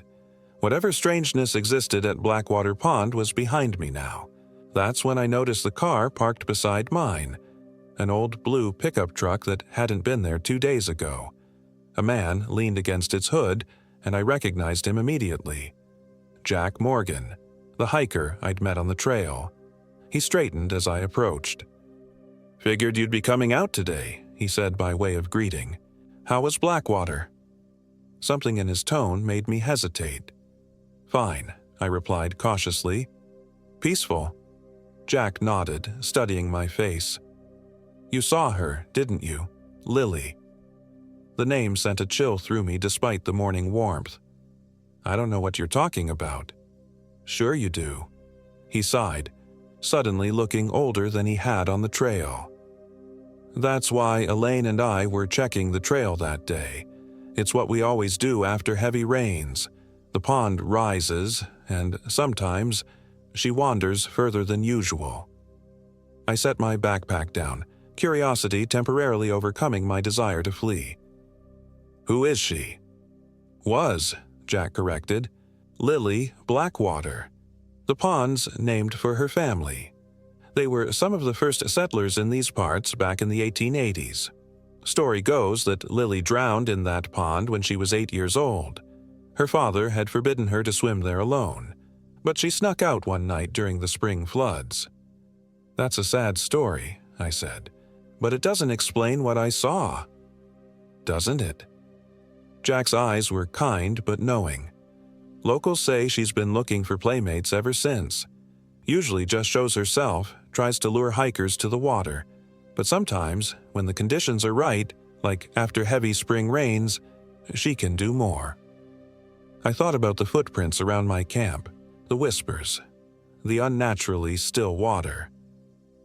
"Why are you telling me this?" "Because you made it out," he said simply. "Some don't. They follow her into the water, thinking they're helping a lost child. Or they run, get turned around in the woods at night. The forest here. It changes after dark, especially near Blackwater." "You could have warned me," I said, anger rising through my fear. "You knew, and you let me camp there alone." Jack shook his head. "Would you have believed me? Most don't until they see for themselves. Besides, she doesn't show herself to everyone, just those she connects with, somehow." "What does that mean?" "Couldn't say for sure, but in my experience it's usually folks carrying some kind of pain, like recognizes, like, maybe." I thought about my divorce, the anxiety that had driven me to this solo trip in the first place. Had my pain somehow called to Lily's? The thought made me shudder. "Anyway," Jack continued, "I just wanted to check that you made it out all right, and to give you this." He handed me a small cloth bag that smelled strongly of herbs. "Local remedy. Keeps bad dreams away. You might need it for a while." I accepted the bag, too drained to refuse.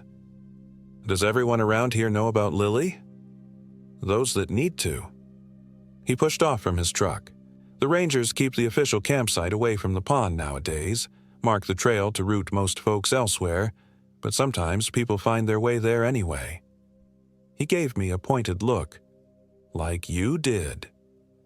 I realized then that the trail had indeed grown fainter as I'd hiked, the markers less frequent. Had I somehow wandered off the main path without noticing? "Well," Jack said, opening his truck door, "best be getting on. Take care on your drive back to Austin." I hadn't told him where I was from. Before I could question him, he added, "Elaine guessed, said you had that Austin look about you." He smiled, but it didn't quite reach his eyes. If you find yourself dreaming of Blackwater, of Lily calling your name, don't answer. Some things are better left behind in these woods. With that cryptic warning, he drove away, leaving me alone in the parking lot with my thoughts and the herb bag clutched in my hand. The drive back to Austin was a blur. I kept the windows down despite the heat, needing the rushing air to clear my head. I told myself that exhaustion and isolation had played tricks on my mind, that Jack Morgan was just a local who enjoyed scaring tourists with ghost stories. But as I crossed back into the Austin city limits, my phone regaining service with a series of notification chimes, I couldn't shake the memory of Lily's unblinking eyes or the way water had spilled from her mouth as she spoke my name. That night, in my apartment, I dreamed of Blackwater Pond. In the dream, I stood on the old dock, staring into the dark water. A small hand reached up from the depths, pale fingers extending toward mine. Lily's voice called to me from beneath the surface. "Please, play with me, Rachel. I'm so lonely here." I woke, gasping, sheets soaked with sweat. Outside my window, rain had begun to fall, the first spring storm of the season. Water streamed down the glass, and for a moment it looked like pale fingers tracing patterns, spelling out words I almost recognized. It's been 3 weeks since my trip to Piney Ridge. The dreams continue, becoming more vivid each night. Sometimes I wake to find puddles of water on my bedroom floor, though my apartment shows no signs of leaks. Twice I've discovered small, bare footprints leading from my front door to my bedroom, only to fade away by morning. Last night, I woke to whispers coming from my bathroom sink. When I gathered the courage to look, the water in the basin swirled counterclockwise, forming patterns that resembled a child's face before draining away. I've researched the history of Davy Crockett National Forest, of Piney Ridge and Blackwater Pond specifically. There are stories, local legends about a drowning, about hikers going missing over the years, about a little girl who lures people into the dark water. But official records mention nothing about a Lily Blackwater or her family. Jack Morgan doesn't exist either, at least not according to any database I can access. No Jack and Elaine Morgan registered in Russ County or any of the surrounding areas. The herb bag sits on my nightstand. I haven't opened it. Some nights, when the dreams are particularly bad, I consider throwing it away. Other nights, I clutch it like a lifeline, the only physical evidence that what happened at Blackwater Pond was real. Dr. Winters says my camping trip triggered some kind of anxiety response, that the isolation allowed my subconscious to manifest my fears in vivid ways. She's prescribed medication to help me sleep, but the medication doesn't stop the dreams. Doesn't explain the water, the footprints, the whispers that seem to follow me even in my waking hours. Sometimes, late at night, I catch myself standing at my bathroom sink, watching the water swirl. And sometimes, I swear I can see Lily's reflection behind mine in the mirror, her wet hair framing her pale face, her mouth forming words I can almost understand. "Come back," she seems to say. "Come back to Blackwater. I saved a place for you." And God help me. Some nights I find myself reaching for my car keys, drawn to return to that dark pond hidden deep in the Piney Ridge woods, where a lonely spirit waits for someone to finally play with her. Someone like me, carrying pain she recognizes as similar to her own. I don't know how long I can resist her call. The water is rising, you see. Rising all around me, even here in Austin, miles from Blackwater Pond. I can feel it seeping through the cracks, pooling at my feet, reaching for my ankles with gentle, insistent fingers. And sometimes, in the moment between wakefulness and sleep, I wonder if I ever really left those woods at all, or if part of me is still there, is sitting by a dying fire as whispers circle in the darkness, waiting for dawn to come and free me from a night that feels endless.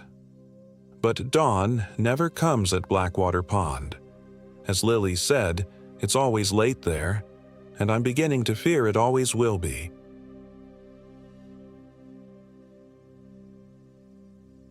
My name is Jessica Davis, and I am 32 years old.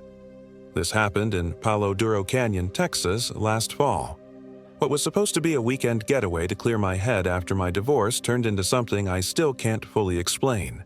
Something that haunts me every time I close my eyes. I needed space from everything familiar, from the empty house that still had phantom traces of my ex-husband, from the pitying looks of friends who didn't know what to say. I've always been somewhat of an introvert, preferring small gatherings to large crowds, but after the divorce, even those became too much. The canyon called to me. Its vastness promised anonymity, a place where I could scream if I wanted to and no one would hear. Palo Duro Canyon is the second largest canyon in the United States, often called the Grand Canyon of Texas. I'd visited once before, years ago on a college field trip, and remembered being awed by its rugged beauty, the striking, rust-colored cliffs streaked with whites and yellows, the mesquite and juniper dotting the landscape. It seemed like the perfect place to reset. I packed light, my hiking gear, a small tent, enough food for 3 days, a first aid kit, and Raven, my black German shepherd. Raven had been my salvation through the divorce, a constant presence when everything else felt like shifting sand. She was well-trained, protective, and seemed to understand my emotional state better than any human could. The 4-hour drive from Dallas was uneventful. I arrived at the state park in the early afternoon, checked in at the visitor center, and secured a somewhat isolated campsite in the Mesquite campground. The park ranger, a weathered man in his 50s named Jim, glanced at my solitary reservation form. "Just you and the dog?" he asked, his eyes betraying a hint of concern. "Yes," I replied, trying to sound more confident than I felt. "I've done plenty of solo camping before." This wasn't entirely true. I'd always gone with my ex or friends, but I didn't want the lecture I knew would come if I admitted the truth. "Well, the canyon's beautiful this time of year," Jim said, stamping my permit. "Just stay on the marked trails and be aware that cell service is spotty at best down in the canyon. And keep that dog on a leash. We've had reports of coyotes getting bolder lately." I nodded, taking the map he offered. "Any trails you'd recommend for tomorrow?" "Lighthouse Trail is popular, but if you want something less crowded, try Givens, Spicer and Lowry Running Trail. Beautiful views, but more challenging." He paused. "Just make sure you're back before dark. The canyon, it changes after sunset." I thought it was just standard ranger talk at the time, the kind of warning they give to all solo hikers. I wish I'd paid more attention to the weight in his voice. My campsite was simple but perfect.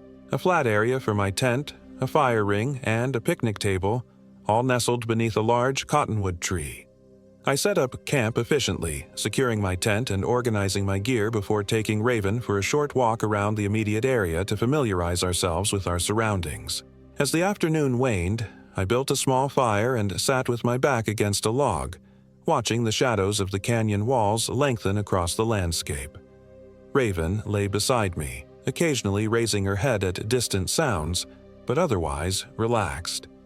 I felt a deep sense of peace descend upon me, the first I'd felt in months.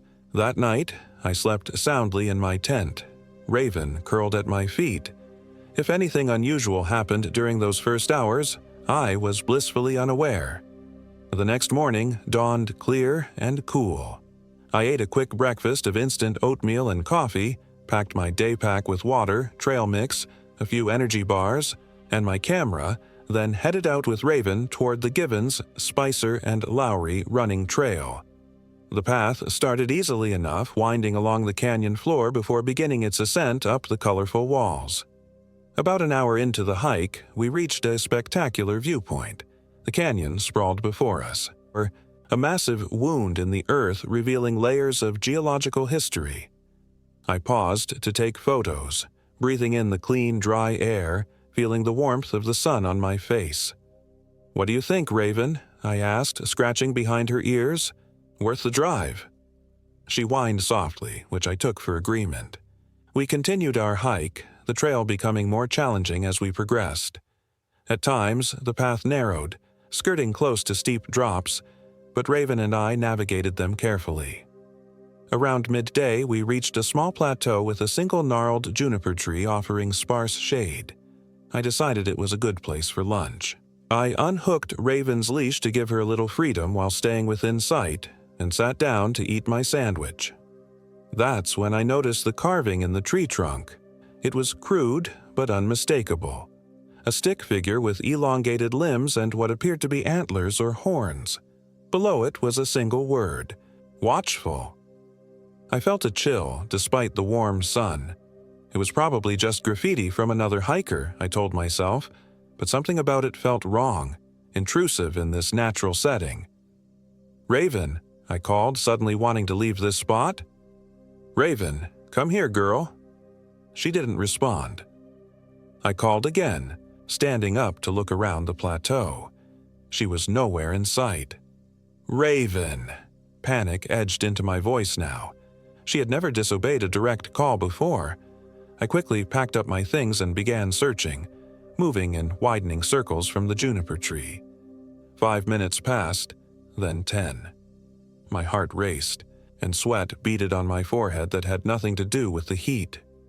Finally, I heard a bark, distant, coming from further up the trail. Relief flooded through me. I hurried in that direction, calling her name. When I found her, she was standing rigid, staring into a narrow side canyon I hadn't noticed before. It wasn't on my map, just a fissure in the rock wall that widened into what appeared to be a small box canyon. "Raven, what are you doing?" "You scared me half to death," I said, reaching for her collar. She growled, not at me, but at something in the narrow canyon. The sound raised the hair on the back of my neck. Raven wasn't one to growl without reason. "What is it, girl?"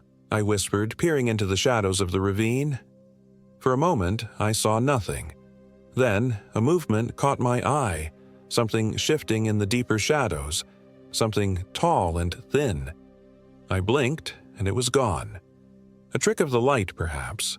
Or just my imagination working overtime. "Come on," I said, clipping Raven's leash back on and tugging gently. "Let's get back to the main trail." She resisted, her body still tense, eyes fixed on the darkness. I had to pull harder than usual to get her to move. As we continued our hike, I couldn't shake the unease that had settled over me. Raven seemed disturbed as well, constantly looking back and walking closer to my side than normal. I tried to focus on the beauty around us, but the memory of that shifting shadow and the carved figure in the tree kept intruding. We completed the rest of the trail without incident, though I noticed that the few other hikers we passed seemed to hurry by with little more than a cursory nod. By late afternoon, we were back at our campsite, and I felt the tension begin to ease from my shoulders. I decided to treat myself to a dehydrated beef stroganoff dinner that was actually pretty decent for camp food, and even managed to coax a small fire into life as the sun began to set. That's when I heard the singing. It was faint at first, almost indistinguishable from the wind. A woman's voice, high and clear, singing words I couldn't quite make out. I looked around, wondering if another camper had arrived nearby, but my sight was still relatively isolated. "Hello," I called out, feeling a bit foolish. "Is someone there?" The singing stopped abruptly. Raven, who had been dozing by the fire, lifted her head and growled, the same low, warning sound she had made in the canyon. "It's okay, girl," I said, though I didn't believe my own words. Probably just someone at another campsite.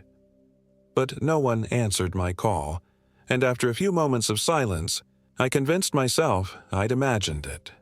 The canyon played tricks with sounds. Everyone knew that. It was probably just the wind through the rocks, or maybe a distant radio. As night fully descended, I fed more wood to the fire, drawing comfort from its warm glow. The stars emerged overhead, impossibly bright away from city lights. Under different circumstances, it would have been breathtaking. I was about to head into my tent when I heard it again, the singing, closer now, and this time I could make out words. Come away, the shadows are calling. Come away, before darkness is falling." The voice was sweet, but somehow wrong, like honey with a bitter aftertaste. It seemed to come from everywhere and nowhere at once. "Who's there?" I called again, grabbing my flashlight and shining it into the darkness beyond my campsite. The beam caught nothing but trees and rocks. Raven was on her feet now, her hackles raised, a continuous growl rumbling in her chest. She faced the direction of the trail we had hiked earlier, her eyes fixed on something I couldn't see. "Raven, what?" And then I saw it, a figure at the edge of my flashlight's beam. A woman in what appeared to be a long white dress, her hair loose around her shoulders. She was too far away to make out her features clearly, but something about her stillness made my skin crawl. "Hello?" My voice cracked. "Are you lost? Do you need help?" The figure didn't move or respond. After what felt like an eternity, she slowly raised one arm, pointing directly at me. Then she turned and walked into the darkness, disappearing from view. My heart pounded against my ribs. I debated whether to follow her. What if she was actually lost or in trouble? But Raven's behavior and my own instincts screamed that something was very wrong. I retreated to my tent, zipping it securely behind me. Raven pressed against my side. I left the flashlight on, its beam creating a small circle of light in our nylon shelter. Neither of us slept much that night. Occasionally, I would hear that singing again, always distant, always just at the edge of intelligibility. And once, around what must have been 3 a.m, I heard footsteps circling our tent. Light, almost dancing steps that made no sound of breaking twigs or crunching leaves. Morning couldn't come fast enough. When the first gray light of dawn filtered through the tent fabric, I was already awake, having dozed fitfully at best. Raven looked exhausted as well, her eyes bloodshot, her usual energy dimmed. I should have packed up and left right then. In retrospect, the warning signs were screaming at me, but I convinced myself that I had just had an overactive imagination, fueled by being alone in a strange place. The woman was probably just another camper who had gotten turned around in the dark. The singing was the wind. The footsteps were wildlife. Lies we tell ourselves to avoid facing the inexplicable. Instead of leaving, I decided to try a different trail that day, the lighthouse trail that Jim had mentioned, which was reportedly the most popular in the park. Safety in numbers, I reasoned. We would hike, return early, and if anything strange happened again, we would leave first thing the next morning.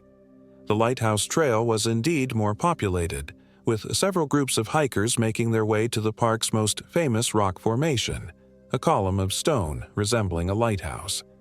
Raven seemed to relax among other people, and I began to feel foolish about my fears from the night before. We hiked to the lighthouse formation, rested a while, and started back. It was early afternoon when we reached a fork in the trail I didn't remember from the way out. The main path continued to the left, while a smaller trail branched off to the right. A weathered sign indicated that the right path was the Old Settlers Trail, a shortcut back to the campgrounds. I hesitated. The shortcut would save us at least an hour, getting us back to camp well before sunset. But it wasn't on the main map Jim had given me. A young couple approached from behind us. "Excuse me," I called to them. "Do you know anything about this shortcut?" The woman, a petite brunette with a friendly smile, shook her head. "Sorry, this is our first time here." Her companion, a tall man with a red beard, squinted at the sign. "Old Settlers Trail? Doesn't sound familiar, but if it's marked, it should be fine, right?" I thanked them, and they continued on the main path.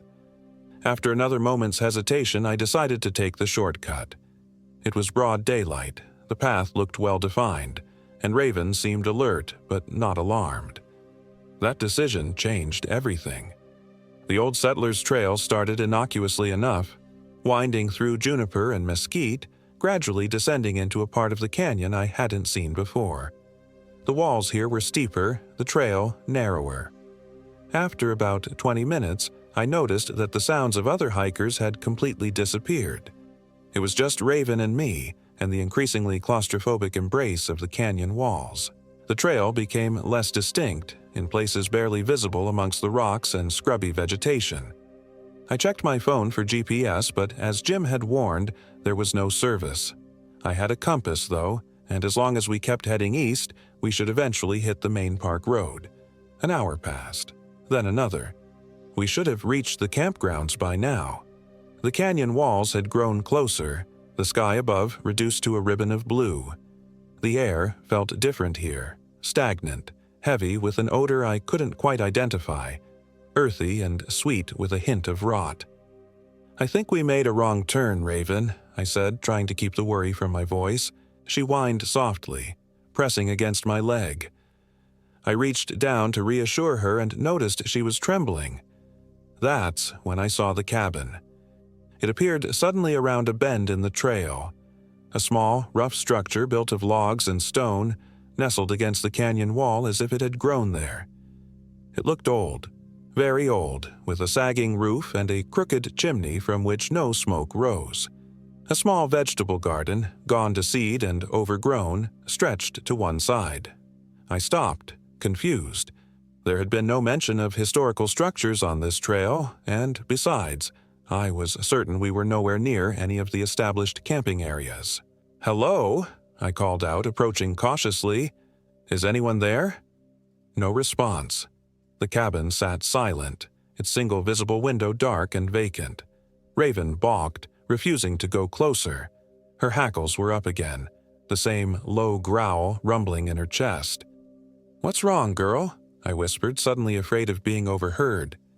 I should have listened to her. I should have turned back, retraced our steps, done anything but what I did next. But the sun was beginning to sink toward the canyon rim, and the prospect of being lost in the dark was too terrifying. I needed information, maybe directions. "Wait here," I told Raven, tying her leash to a sturdy juniper a few yards from the cabin. She whined, trying to follow me, but I was firm. "I'll just be a minute." The ground around the cabin was hard-packed dirt, but I noticed something unusual. Despite the overgrown garden, there were no weeds immediately surrounding the structure, as if nothing would grow there. The silence was absolute. Not even insects buzzed in the late afternoon heat. I approached the weathered wooden door and knocked tentatively. The sound seemed unnaturally loud in the stillness. "Hello. I'm sorry to bother you, but I think I'm lost. Could you help me find my way back to the main campground?" Nothing. I tried again, louder this time. Still no response. After a moment's hesitation, I tested the door handle. To my surprise, it turned easily, the door swinging inward with a long, agonized creak. "Hello," I called again, peering into the dimness. "Is anyone home?" The cabin consisted of a single room. As my eyes adjusted to the gloom, I made out sparse furnishings. A small table with 2 chairs, a narrow bed in one corner, a rudimentary stone fireplace. Everything was covered in a thick layer of dust, undisturbed for what looked like years. Except for the table. At its center sat a mason jar, the glass cloudy with age but conspicuously free of dust. Inside was a dark liquid, too thick to be water. Against my better judgment, I stepped fully into the cabin, drawn to that jar. As I approached the table, I noticed something else.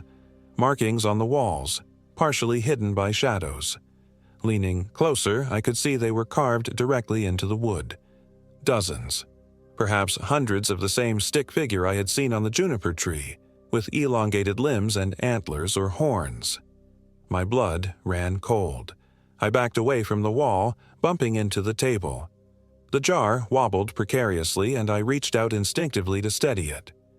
My fingers brushed the glass, and a shock of cold, bone-deep, unnatural cold, shot up my arm. Simultaneously, I heard Raven barking frantically outside, her deep bark transforming into a high-pitched yelp of pain or fear. "Raven!" I turned and ran for the door, bursting outside into the late afternoon light. My dog was gone. The leash hung from the juniper, severed cleanly as if cut with a knife. There was no sign of struggle, no paw prints in the hard earth, nothing to indicate what had happened or where she had gone. "Raven!" I screamed, panic fully taking hold now. "Raven, where are you?" Only the echo of my own voice answered, bouncing mockingly off the canyon walls. I ran in circles around the cabin, calling her name until my voice grew hoarse. The sun sank lower, shadows lengthening across the canyon floor. I was alone, lost, and night was coming. I had to make a decision. I could try to find my way back to the main trail, but without knowing how far I had come or exactly which direction to go, I risked becoming even more lost in the dark. Or I could shelter in the cabin overnight, as unsettling as it was, and resume my search for Raven and the trail in the morning light. Logic won over instinct. I would stay in the cabin, but not without preparation. I still had my backpack with water, food, and my emergency kit. I had a flashlight and matches. I would barricade the door, stay awake if necessary, and leave at first light. As I re-entered the cabin, I felt a heaviness in the air that hadn't been there before, a pressure that made my ears pop. The jar on the table seemed to draw the last light of day into itself, glowing with a faint, sickly luminescence. I deliberately avoided looking at it or at the carvings on the walls. Instead, I focused on securing the space, checking the single window, nailed shut from the inside, I noted with unease, testing the strength of the door and pushing one of the heavy chairs against it as a makeshift barricade. Darkness fell quickly in the canyon. I lit my flashlight and sat on the second chair, facing the door, my back to the table with its strange jar. I would not sleep, I told myself. I would wait for dawn, then find Raven and my way back to civilization. For hours, I sat motionless, listening to the night sounds that gradually emerged. The distant call of a coyote, the whisper of wind through the canyon, and underneath it all, a subtle scratching that might have been branches against the roof or small creatures in the walls. Exhaustion eventually overtook me despite my best efforts. I don't remember closing my eyes, but I must have dozed off because I was startled awake by singing, that same haunting melody I had heard at my campsite. Come away, the shadows are calling, come away, before darkness is falling. Dance with me, beneath the horned moon, dance with me, your end comes too soon. The voice was inside the cabin. My eyes flew open. The flashlight had died, but I didn't need it to see the woman standing on the other side of the table. Moonlight streamed through cracks in the roof, illuminating her in patches of silver-blue light. She wore a white dress, old-fashioned and stained with what looked like dirt or worse. Her hair hung loose around a face that was both beautiful and terrible. Skin too pale, eyes too large and dark, mouth stretched in a smile that showed too many teeth. "Who are you?" I whispered, unable to move, pinned in place by terror. "I am Eleanor," she said, her voice melodic but wrong, like her singing. "Eleanor Marsh. This was my home. Is my home." Her head tilted at an unnatural angle. "And you are trespassing, Jessica Davis." My name. She knew my name. I hadn't told anyone my full name since checking in with Jim at the visitor center. "I'm sorry," I stammered. "I got lost. I'll leave at daybreak. Please, have you seen my dog? Her name is Raven. She's a black German shepherd." Eleanor's smile widened, an impossible stretching of lips and cheeks. "The loyal one. Yes, I've seen her. She didn't want you to come inside. Smart creature. Smarter than you, but not smart enough to break her bonds." She giggled, a sound like breaking glass. "None of us are. What have you done with her?" My fear was giving way to anger. "Where is she?" "She is with him now, as you will be." Eleanor floated around the table toward me. "You touched what was his. You've been marked." I scrambled to my feet, knocking over the chair. "What are you talking about? Who is he?" "The tall one, the antlered one, the watcher in the shadows." She gestured to the carvings on the wall. "I was his first bride in this place. There have been others since, but none have lasted long. He grows hungry." Her form flickered like a bad transmission. "I bring him gifts, you see. Travelers. Lost souls. Like you. My back hit the door. The chair I had placed as a barricade was somehow no longer there. "You're not real," I said, trying to convince myself more than her. "This is a hallucination. Something in the water, maybe. Or—" Eleanor laughed again, and this time other voices joined hers, a chorus of laughter from beyond the walls, high and thin and hungry. "We are as real as the ground beneath your feet, Jessica Davis. As real as the blood in your veins. Blood he will drink, flesh he will feast upon, soul he will consume." She lunged toward me with impossible speed, her form elongating, fingers stretching into claws. I screamed, fumbling for the door handle behind me. It turned, the door swung open, and I fell backward into the night. I scrambled to my feet and ran, blind with terror, not caring which direction I went as long as it was away from the cabin, away from Eleanor Marsh and whatever she served. The moonlight was bright enough to see by, casting the canyon in a ghostly glow. I ran until my lungs burned, until a stitch in my side forced me to slow to a stumbling walk. Only then did I realize I had left my backpack in the cabin, my water, my food, my compass. I had nothing but the clothes on my back and my phone, which still showed no service. I found myself in an unfamiliar section of the canyon, the walls closing in on either side. Ahead, the path, if it could still be called that, disappeared into a narrow fissure in the rock face. Behind me, I thought I could hear voices, calling my name in sing-song tones. Eleanor's voice and others. With no other option, I squeezed into the fissure. It was tight, the rough rock scraping my arms and back as I edged sideways through the narrow space. Claustrophobia, never a problem before, clawed at me now. I fought the urge to hyperventilate, focusing instead on the promise of open space ahead. After what seemed like an eternity, the passage widened enough for me to walk normally again. I emerged into a small box canyon, enclosed on 3 sides by sheer rock walls.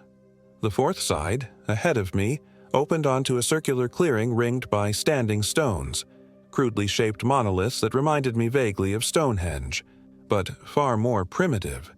And in the center of that circle stood a figure. It was tall, impossibly tall, at least 8 feet. In the moonlight I could see that it was vaguely humanoid but wrong, limbs too long and jointed in too many places, fingers ending in points rather than nails. Its skin was dark and rough, like tree bark, and upon its head was a crown of antlers, massive and many-pointed, silhouetted against the moon like branches of a dead tree. The tall one, the antlered one, the watcher in the shadows. He turned slowly to face me, and though I couldn't see his eyes in the darkness, I felt his gaze lock onto mine like a physical weight. A low, rattling sound emerged from where his mouth should be. Not quite a growl, not quite a laugh. At his feet lay Raven, motionless. "No!" I screamed, the sight of my dog breaking through my paralysis. I started forward, then stopped as the figure raised one elongated arm, pointing at me with a finger like a dagger. The strange pressure I had felt in the cabin returned tenfold, squeezing my skull until I thought it might burst. Images flooded my mind. The cabin as it had been a century ago. Eleanor Marsh hanging herbs to dry from the rafters, singing softly to herself. Eleanor meeting the creature in the woods, being seduced by promises of power and immortality. Eleanor leading travelers to their doom, year after year, decade after decade, her humanity slowly leaching away until she became something other, something between life and death. And I saw others, unfortunate hikers and campers who had strayed from marked paths, who had been led astray by singing or by shortcuts that appeared on no map. I saw their ends, bloody and terrible, their lives and souls consumed by the antlered thing that stood before me now. I saw my own fate, my body broken and my spirit trapped in this canyon forever, another voiceless singer to lure the unwary. "No," I whispered again, fighting against the visions. "No, I won't." The pressure increased. I fell to my knees, clutching my head. The rattling sound grew louder and I realized the creature was speaking. not in words, but in images and sensations that battered against my consciousness. Submit. Surrender. Serve. I screamed, a raw, animal sound that tore from my throat. Somewhere in the back of my mind, a fragment of memory surfaced. Something I had read years ago about forest spirits, old gods, creatures of myth. They had rules, boundaries. They had true names that held power. "You have no power over me," I gasped, each word an effort. "I know what you are.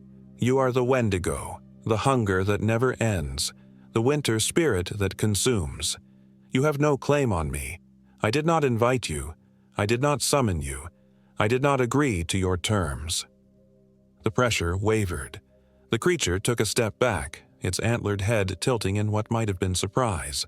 I struggled to my feet, emboldened.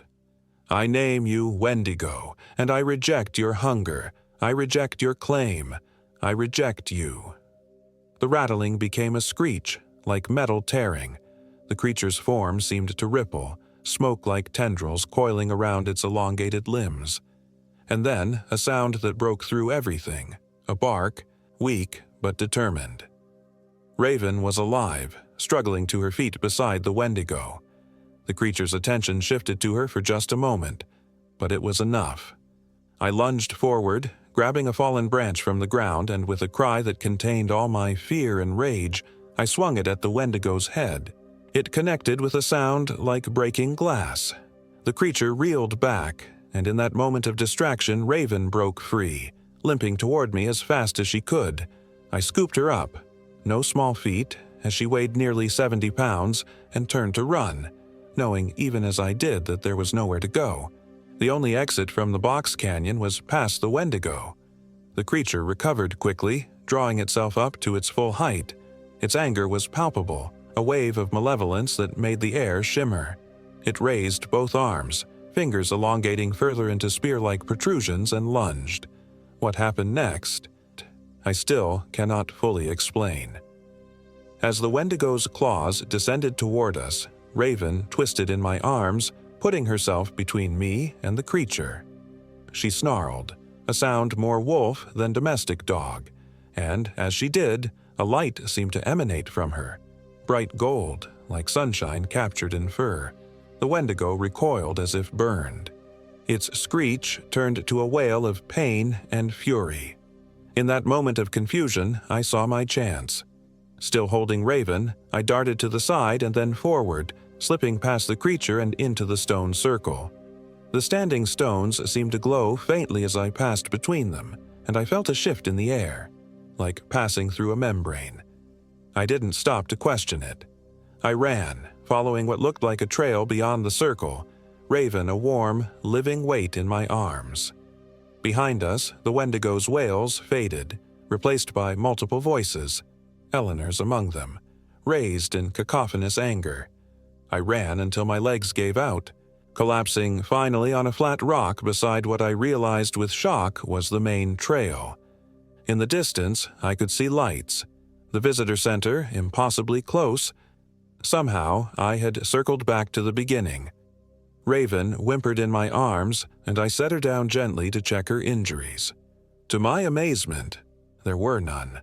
No blood, no broken bones, though she still seemed weak and exhausted. She licked my hand, her warm tongue the most comforting sensation I had ever felt. "How did you do that?" I whispered, burying my face in her fur. "What are you, really?" She only whined softly in response, pressing against me. Dawn was breaking as we made our way to the visitor center. Jim was just opening up, his eyes widening at the sight of us. Me, disheveled and scratched with wild eyes and no equipment. Raven, subdued but alert at my side. "You look like you've seen a ghost," he said, ushering us inside. "What happened out there?" I couldn't tell him the truth. Who would believe me? Instead, I fabricated a story about getting lost, spending a night in the open, losing my equipment in a fall. He seemed skeptical but didn't press. "You're not the first to have a rough night in the canyon," he said, handing me a cup of coffee. "There are stories about this place. Old stories. He hesitated.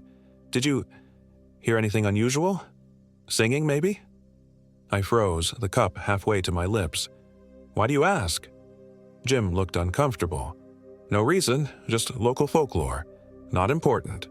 But as he turned away, I noticed a small carving on the wall behind the desk, a crude stick figure with elongated limbs and antlers. We left Palo Duro Canyon that morning, Raven and I haven't returned since. I tell myself it was just an episode, brought on by stress and isolation. A hallucination, a waking nightmare fueled by grief and change. But sometimes, on cold nights when the wind howls just right, I think I hear singing in the distance. And Raven, my loyal protector, stands guard by my bed until dawn breaks, her eyes reflecting a light that no darkness can quite extinguish. I don't know what saved us that night.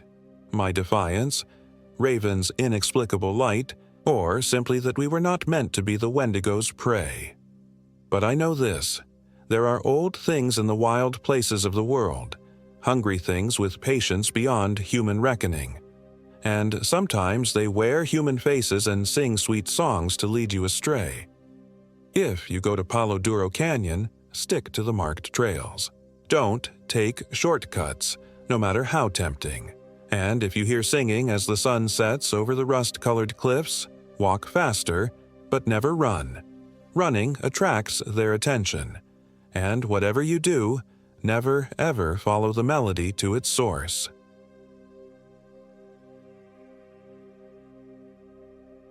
My name is Jonathan Phillips, and I am 34 years old. This happened in the remote hiking trails of Big Bend National Park, Texas, last fall. I still wake up in cold sweats thinking about it. My buddy, Ethan Mitchell, and I had been planning this trip for months. We both worked at the same accounting firm in Austin, spending our days hunched over spreadsheets and financial reports. The irony wasn't lost on me that we were escaping the metaphorical corporate jungle for an actual wilderness. We needed this break desperately. A week of hiking through the Chisos Mountains, disconnecting from technology and reconnecting with nature. Ethan was always the more outdoorsy one between us.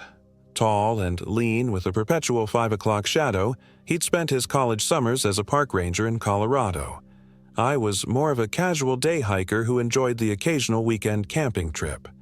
But when Ethan suggested we tackle the Outer Mountain Loop Trail, one of Big Bend's most challenging backcountry routes, I couldn't say no. Something about proving to myself that I could do it, that I wasn't just another soft office drone. We arrived at the park on a Thursday afternoon in late October. The visitor center was quiet, tourist season not yet in full swing. The ranger who helped us with our backcountry permit, a weathered man named Frank with leathery skin that spoke of decades under the Texas sun, looked at us with slight concern when we mentioned our planned route. "You boys have enough water?" he asked, eyeing our packs. "It's been unusually dry this year, and the springs along the trail might not be reliable." We assured him we were prepared, each carrying 2 gallons plus purification tablets. Frank nodded, then hesitated before adding, "Stick to the marked trails. We've had some issues with hikers going off path lately." "Issues?" Ethan asked. Frank's eyes shifted away. "Just some folks getting disoriented. Big country out there. Easy to lose your bearings." Something in his tone made me uneasy, but I chalked it up to standard ranger caution. We secured our permit and headed to the Chisos Basin trailhead where we'd spend the night before starting our loop in the morning. That night in our tent, I asked Ethan if he thought Frank was acting strange. "Park rangers always try to scare city folk," Ethan laughed. "Makes their job easier if we're extra cautious." I nodded, though something still felt off. As we settled into our sleeping bags, a distant howl echoed through the basin, too deep for a coyote, too rough for a wolf. "What was that?" I whispered. "Just the wind in the canyons," Ethan mumbled, already half asleep. "Makes weird sounds out here." I lay awake much longer, listening to the night sounds of the desert, unable to shake the feeling we were being watched. Morning brought clarity with golden sunlight streaming through the tent walls. We packed up camp, double-checked our supplies, and hit the trail by 7 a.m. The first part of our hike took us up through the wooded slopes of the Chisos Mountains. The air was cool and crisp, scented with pine and desert sage.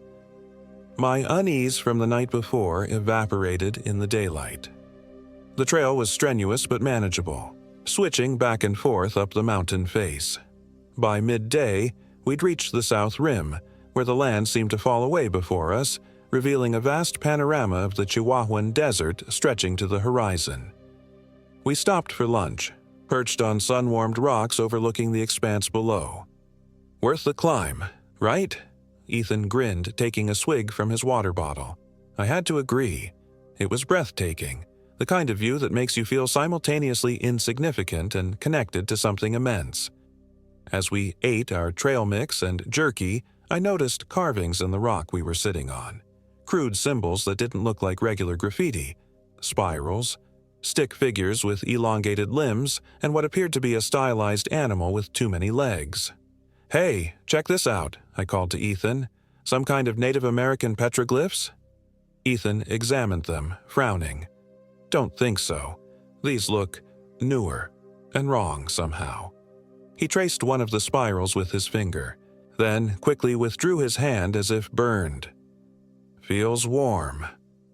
I touched the carving myself. The rock around the symbol was noticeably warmer than the surrounding stone, despite being in the same sunlight. We exchanged glances but said nothing more about it. Soon after, we shouldered our packs and continued our hike, descending from the rim toward the desert floor where we planned to make camp that night. The descent was harder than the climb, steep switchbacks with loose gravel that threatened to slide out from under our boots with each step. The sun was beginning to sink, casting long shadows across the trail. When we heard what sounded like singing, it was faint at first, almost imperceptible beneath the whisper of wind through the sparse juniper trees. A woman's voice, melodic, but with words I couldn't quite make out. "Do you hear that?" I asked Ethan. He stopped, head tilted. "Yeah. Someone else on the trail, maybe?" We hadn't seen another soul since leaving the basin that morning. "Hello?" Ethan called out. His voice echoed off the canyon walls, but the singing continued, uninterrupted. We followed the sound, moving cautiously off-trail, despite Frank's warning, toward a cluster of large boulders. As we drew closer, the singing grew louder but no more intelligible. It wasn't English, nor Spanish. The melody was haunting, rising and falling in patterns that made my skin prickle. Rounding the largest boulder, we found nothing. No singer, no sign anyone had been there. Just an empty space with a small circle of stones that looked like an old fire pit. "That's weird," Ethan muttered, kneeling to examine the stones. "These are arranged too perfectly to be natural." I was about to respond when the singing started again, this time from behind us. We whirled around to see a figure standing about 50 yards away, partially obscured by the lengthening shadows. It appeared to be a woman in a flowing dress that moved oddly in the still air. "Hello," I called, raising a hand in greeting. "Are you camping out here too?" The figure didn't respond but slowly raised an arm, pointing deeper into the wilderness, away from the trail. "Should we go over?" I asked Ethan quietly. He hesitated. "I don't know. Something doesn't feel right." As if hearing his words, the woman lowered her arm and began walking backward, still facing us, moving with an unnatural smoothness as if gliding rather than walking. "Wait," Ethan called. "Are you okay? Do you need help?" The woman stopped. Even from this distance, I could feel her gaze fixing on us. The temperature seemed to drop several degrees.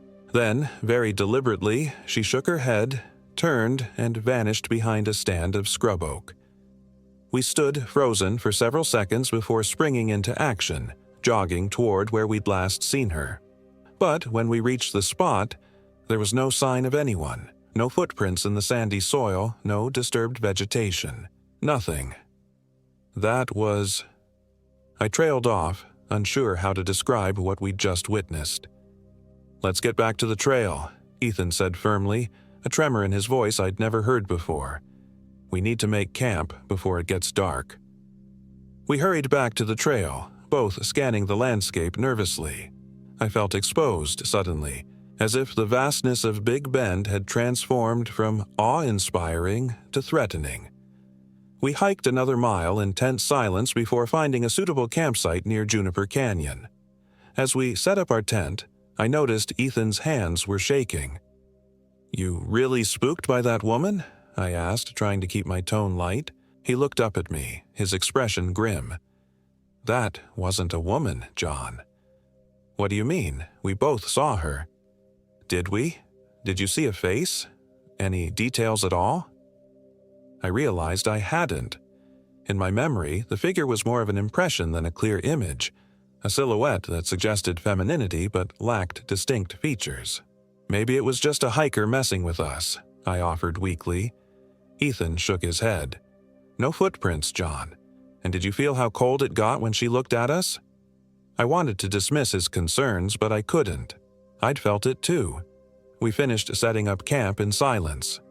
Despite the day's exertion, neither of us felt particularly hungry, but we forced down some dehydrated chili, knowing we needed the energy for tomorrow's hike. As darkness fell completely, we built a small fire, more for comfort than warmth. "My grandmother was half Apache," Ethan said suddenly, staring into the flames. "She used to tell me stories about this region, about spirits that roamed the desert, some that were here before humans." "You think that's what we saw?" I asked, trying not to sound skeptical. "I don't know. But she specifically mentioned something called La Llorona del Desierto, the desert weeper, a spirit that lures travelers off safe paths." He poked at the fire with a stick. "Grandma said if you ever hear singing in the desert and can't understand the words, you should immediately turn back the way you came." A chill ran down my spine that had nothing to do with the night air. "Well, we didn't follow her, so I guess we're okay?" Ethan didn't answer, just continued staring into the fire. That night, neither of us slept well. The wind picked up around midnight, howling through the canyon with a sound too similar to the distant singing we'd heard earlier. I dozed fitfully, jerking awake at every snap of a twig or rustle of our tent fabric. Sometime in the darkest part of the night, I woke to find Ethan sitting upright in his sleeping bag. "What's wrong?" I whispered. "Listen," he hissed. At first, I heard nothing but the wind. Then, faintly, it came again, singing, closer than before, and now, beneath the melody, what sounded like weeping. "She's coming," Ethan breathed, his face pale in the dim moonlight filtering through the tent. "It's just the wind," I insisted, though I didn't believe it myself. "We need to pack up. Now." Ethan was already stuffing his sleeping bag into its compression sack. "It's the middle of the night." "I don't care. We can't be here when she arrives." His fear was contagious. I scrambled to pack my things, hands clumsy with sleep and adrenaline. Within minutes, we had broken down our campsite. The singing was louder now, interspersed with sobs that made my heart ache despite my terror. Headlamps on, we set off back toward the trail, moving as quickly as we dared in the darkness. The singing seemed to follow us, sometimes from behind, sometimes from the sides, as if our unseen pursuer was circling us. We'd gone perhaps half a mile when Ethan suddenly stopped short. I nearly crashed into him. "What?" I began, but he frantically gestured for silence. Standing directly in our path was the figure from earlier. In the beam of our headlamps, I could now see her more clearly. Or rather, I could see the absence of details that should have been there. She wore what appeared to be a long white dress, but there was something wrong with how it moved, how it caught the light. Her face was shadowed, but I could make out dark hollows where eyes should be. "Don't look directly at her," Ethan whispered urgently, slowly backing away. Too late. I was already locked in her gaze, or what passed for it. An overwhelming sadness flooded through me, memories of every loss I'd ever experienced crashing over me in waves. I felt tears streaming down my face but couldn't look away. The figure raised both arms now, beckoning. My feet began moving forward of their own accord. "John! No!" Ethan grabbed my pack, yanking me backward. The spell broke and I stumbled, falling hard on my backside. The figure let out a wail that echoed through the canyon, a sound of such profound grief and rage that it physically hurt to hear it. Then she was moving toward us, no longer gliding but advancing in jerky, unnatural motions, like a puppet on broken strings. "Run!" Ethan screamed, hauling me to my feet. We ran, crashing through brush, scrambling over rocks, no longer concerned with staying on the trail. All that mattered was putting distance between ourselves and that terrible wailing figure. My lungs burned, and branches whipped at my face, but terror kept me moving. I don't know how long we ran. Eventually, the wailing faded, replaced by the sound of our own ragged breathing and pounding footsteps. When we finally stopped, collapsing behind a large boulder, neither of us could speak for several minutes. "What the fuck was that?" I finally gasped. Ethan shook his head, still struggling for breath. "La Llorona. Has to be. But your grandmother's stories, that's just folklore, right?" He gave me a look that made my blood run cold. "Does that thing look like folklore to you?" We sat in silence, listening intently for any sign of pursuit. All I could hear was the wind and my own thundering heartbeat. "We need to get back to the trail," Ethan finally said, "but I've got no idea which way it is." I checked my watch. Almost 4 a.m. "First light in a couple hours. We can wait, then use the sun to orient ourselves." Ethan nodded, though he looked unconvinced. We huddled together behind the boulder, jumping at every sound, watching the darkness for any sign of that terrible figure. As the eastern sky began to lighten, revealing a landscape of scrub and stone that looked entirely unfamiliar, I realized with growing dread that we were hopelessly lost. "Maybe we should try to find high ground," I suggested. "Get a better view of the area." Ethan agreed, and we started hiking upward, toward a ridge we could see silhouetted against the lightening sky. The going was tough. No trail meant picking our way through loose rocks and dense vegetation. By the time we reached the ridgetop, the sun was fully up, revealing the vast expanse of the Chihuahuan Desert spread out before us. "There," Ethan pointed to a line in the distance that had to be the trail we'd left. "Looks like maybe 3-4 miles." Relief washed over me. We weren't as lost as I'd feared. As we stood catching our breath, I noticed something odd about the rocks at our feet. They were arranged in the same perfect circle we'd seen the day before near where we first heard the singing. "Ethan," I said quietly, pointing. His face went ashen. "We need to go. Now." But before we could move, the singing started again, this time from directly behind us. We whirled around to see not the white-dressed figure but an old woman, her dark skin deeply wrinkled, wearing traditional Native American clothing adorned with turquoise and silver. "You boys are a long way from the trail," she said, her English perfect but accented. "And you're on sacred ground." We stood frozen, unsure if this new figure represented help or another threat. Did you see a woman in white?" I finally managed to ask. The old woman's expression darkened. "La Llorona has been following you. I felt her presence in the night." "You know about her?" Ethan stepped forward eagerly. "My grandmother told me stories." "Your grandmother was wise to warn you," the old woman cut him off. "But you did not listen, did you? You left the path." Guilt and fear tangled in my gut. We were trying to help. We thought she might be lost or hurt. The old woman made a sound between a laugh and a snort. "She is the one who gets others lost. She is the hurt that never heals." She studied us intently. "But you did not follow when she beckoned. That is why you still breathe." "Who are you?" I asked. "What are you doing out here alone?" "I am Elena Redhawk. I tend to the old places, keep the balance where I can." She gestured to the stone circle. "This is an ancient place of power. La Llorona is drawn to such places, and to those who are vulnerable to grief." Something in her words struck a chord. I glanced at Ethan, whose jaw was clenched tight. "What do you mean, vulnerable to grief?" I asked. Elena's dark eyes fixed on Ethan. "You carry a fresh loss, don't you, young man?" It calls to her like blood in water. Ethan's face crumpled. "My sister," he whispered, "3 months ago. Car accident." I stared at him in shock. He'd never mentioned this to me. "I'm so sorry," I stammered. "Why didn't you tell me?" "I didn't want to talk about it," he said, voice breaking. "This trip was supposed to help me forget for a while." Elena shook her head sadly. "Such grief cannot be outrun. La Llorona feeds on it, uses it to lure the grieving to join her eternal wandering." "How do we stop her?" I asked, placing a hand on Ethan's shoulder. "You cannot stop her. She has existed since the first tears were shed in this land." Elena reached into a pouch at her waist and withdrew a small bundle of dried herbs tied with sinew. "But you can shield yourselves, at least until you leave her hunting grounds." She handed the bundle to Ethan. "Burn this in your next campfire.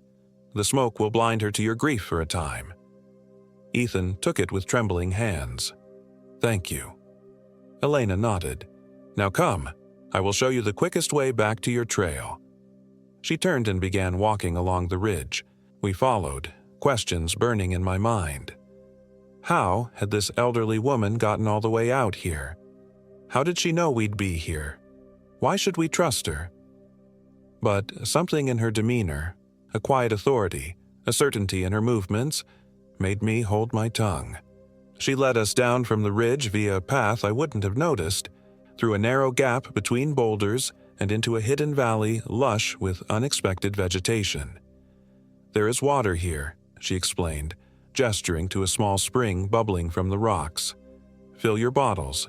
The path ahead is dry." We did as instructed, the cool, clear water a blessing after our night of terror. As we drank, I noticed more of the strange symbols carved into the rocks around the spring. "Did you make these?" I asked Elena, pointing to the markings. Her face grew somber. "No, those are much older than me. They tell of the beings that dwell in this land, those that heal and those that harm." "Like La Llorona," Ethan said. "She is but one," Elena replied cryptically. "There are others." The way she said it, with a mixture of reverence and fear, made me suddenly very aware of how vast and empty the desert around us was, and how small and vulnerable we were within it. We continued to follow Elena through the hidden valley. The landscape here was different, greener, more alive than the desert beyond. Birds I didn't recognize called from the undergrowth, and once I swore I saw something large moving through the brush, though I couldn't make out what it was. "This place isn't on any map," I commented, trying to orient myself. "No," Elena agreed, "and it is better that way." After about an hour of walking, we came to the edge of the valley. Through a narrow gap in the rocks, I could see the main trail, perhaps 100 yards distant. "This is where I leave you," Elena said. "Follow that path. It will take you back to your trail. From there, go directly to where other humans gather. Do not camp another night in the backcountry." "But our permit," I began. "Would you rather keep to your plan or keep your lives?" she asked sharply. Put that way, the decision was easy. "Thank you," Ethan said sincerely. "We owe you." Elena's weathered face softened slightly. "You owe me nothing, but you owe it to yourselves to respect what you do not understand."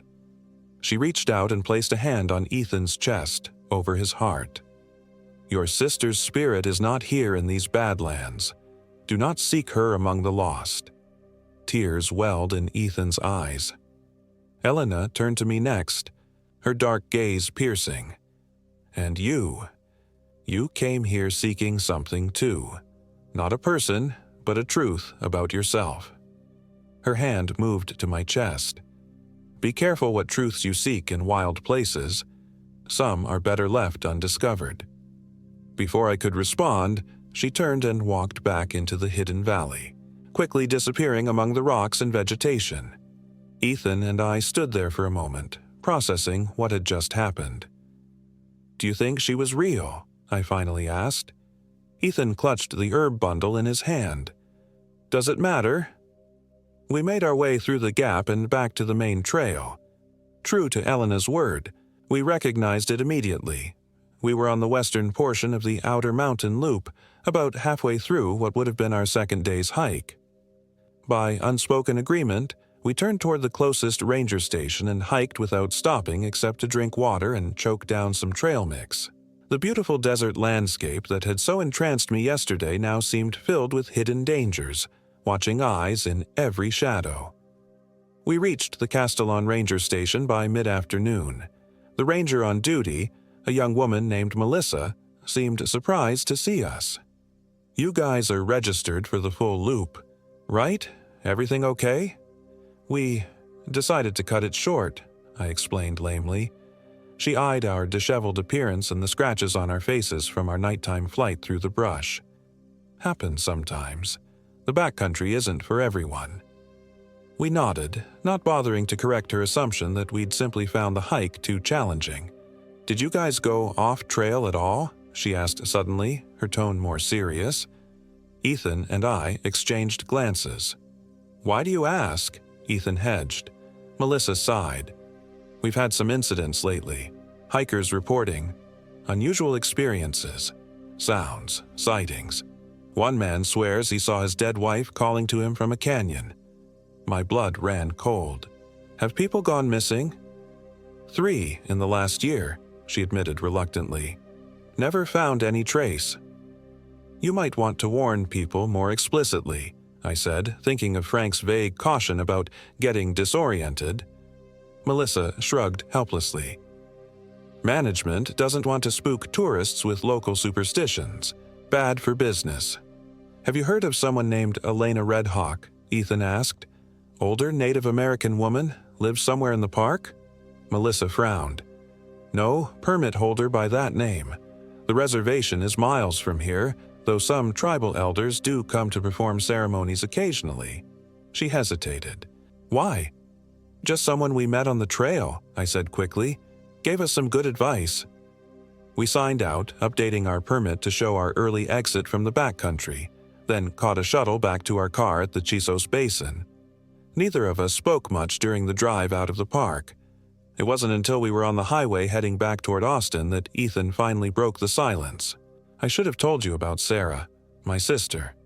I'm sorry." "You don't need to apologize," I said, "but I wish you had. Maybe I could have helped somehow." He stared out the window at the passing landscape. I kept expecting to get a call from her, or to wake up and find out it was just a nightmare. His voice cracked. Out there in the desert, when I heard that singing, for a moment I thought it was her. I reached over and squeezed his shoulder. "That's what La Llorona wanted you to think." "Do you actually believe all that? La Llorona, ancient spirits, hidden valleys that aren't on maps?" He turned to look at me, his expression a mixture of doubt and desperate hope. Did I? 24 hours ago, I would have dismissed it all as superstition or hallucination brought on by dehydration and exhaustion. But now, "I don't know what I believe anymore," I admitted. "But I know what I saw, what I felt, and whatever it was, spirit, monster, shared delusion, it was real enough to almost kill us." We drove on in silence for several miles before Ethan spoke again. "I've still got this," he said, holding up Elena's herb bundle. "Should we burn it? Might not be a bad idea, just to be safe." That night at a motel halfway back to Austin, we took the bundle to a secluded corner of the parking lot and lit it in a small camping stove. The herbs didn't so much burn as smolder, releasing a pungent smoke that smelled of sage, cedar, and something else I couldn't identify. Something ancient and earthy. As the smoke curled up into the night sky, I felt a weight lifting that I hadn't even realized I was carrying. Beside me, Ethan took a deep, shuddering breath, then exhaled slowly. I saw tears tracking silently down his cheeks, but they seemed different from the tears of terror or grief we'd shed in the desert. These were tears of release. We never spoke much about what happened at Big Bend after that night. tried to settle back into our normal lives, our routines, our spreadsheets, and financial reports. But something had changed in both of us. Ethan eventually opened up about his sister, sharing memories and photos, allowing himself to grieve properly. I was there for him as best I could be, and in supporting his healing, found something I hadn't realized I was seeking, that truth about myself Elena had mentioned. We never returned to Big Bend, though we still hike and camp in other places. Never off trail, though, and we always carry a small bundle of sage, just in case. Sometimes, on cold nights when the wind howls just right, I think I can hear a distant singing. In those moments, I remember Elena's words. Be careful what truths you seek in wild places. Some are better left undiscovered. But some truths find you whether you seek them or not. The truth I found in those remote corners of Big Bend is this. The world is wider and wilder than we allow ourselves to believe, with ancient things still moving in the shadows. Things that remember when this land belonged to them alone, and who resent our intrusion into their domains. I respect that now. I leave offerings at trailheads, small tokens of acknowledgement. I speak to the spirits of the places I visit, asking permission to pass through their realms. Some might call it superstition. I call it survival. Because somewhere in the vast wilderness of Big Bend National Park, a woman in white still wanders, singing her haunting song, waiting for someone lost in grief to follow her into the shadows. And somewhere, a wise old woman named Elena Redhawk, if that was ever her real name, still walks the hidden paths, maintaining the balance between worlds. And sometimes, when the night is especially dark and the wind especially mournful, I wonder which of them was the true spirit of that ancient land. The weeping woman who feeds on grief, or the keeper of old ways who saved us from her. Perhaps both. Perhaps neither. Some questions are better left unanswered. Some paths better left untraveled. I just know that whenever I hear singing in the wilderness now, I turn back the way I came, and I never, ever leave the trail.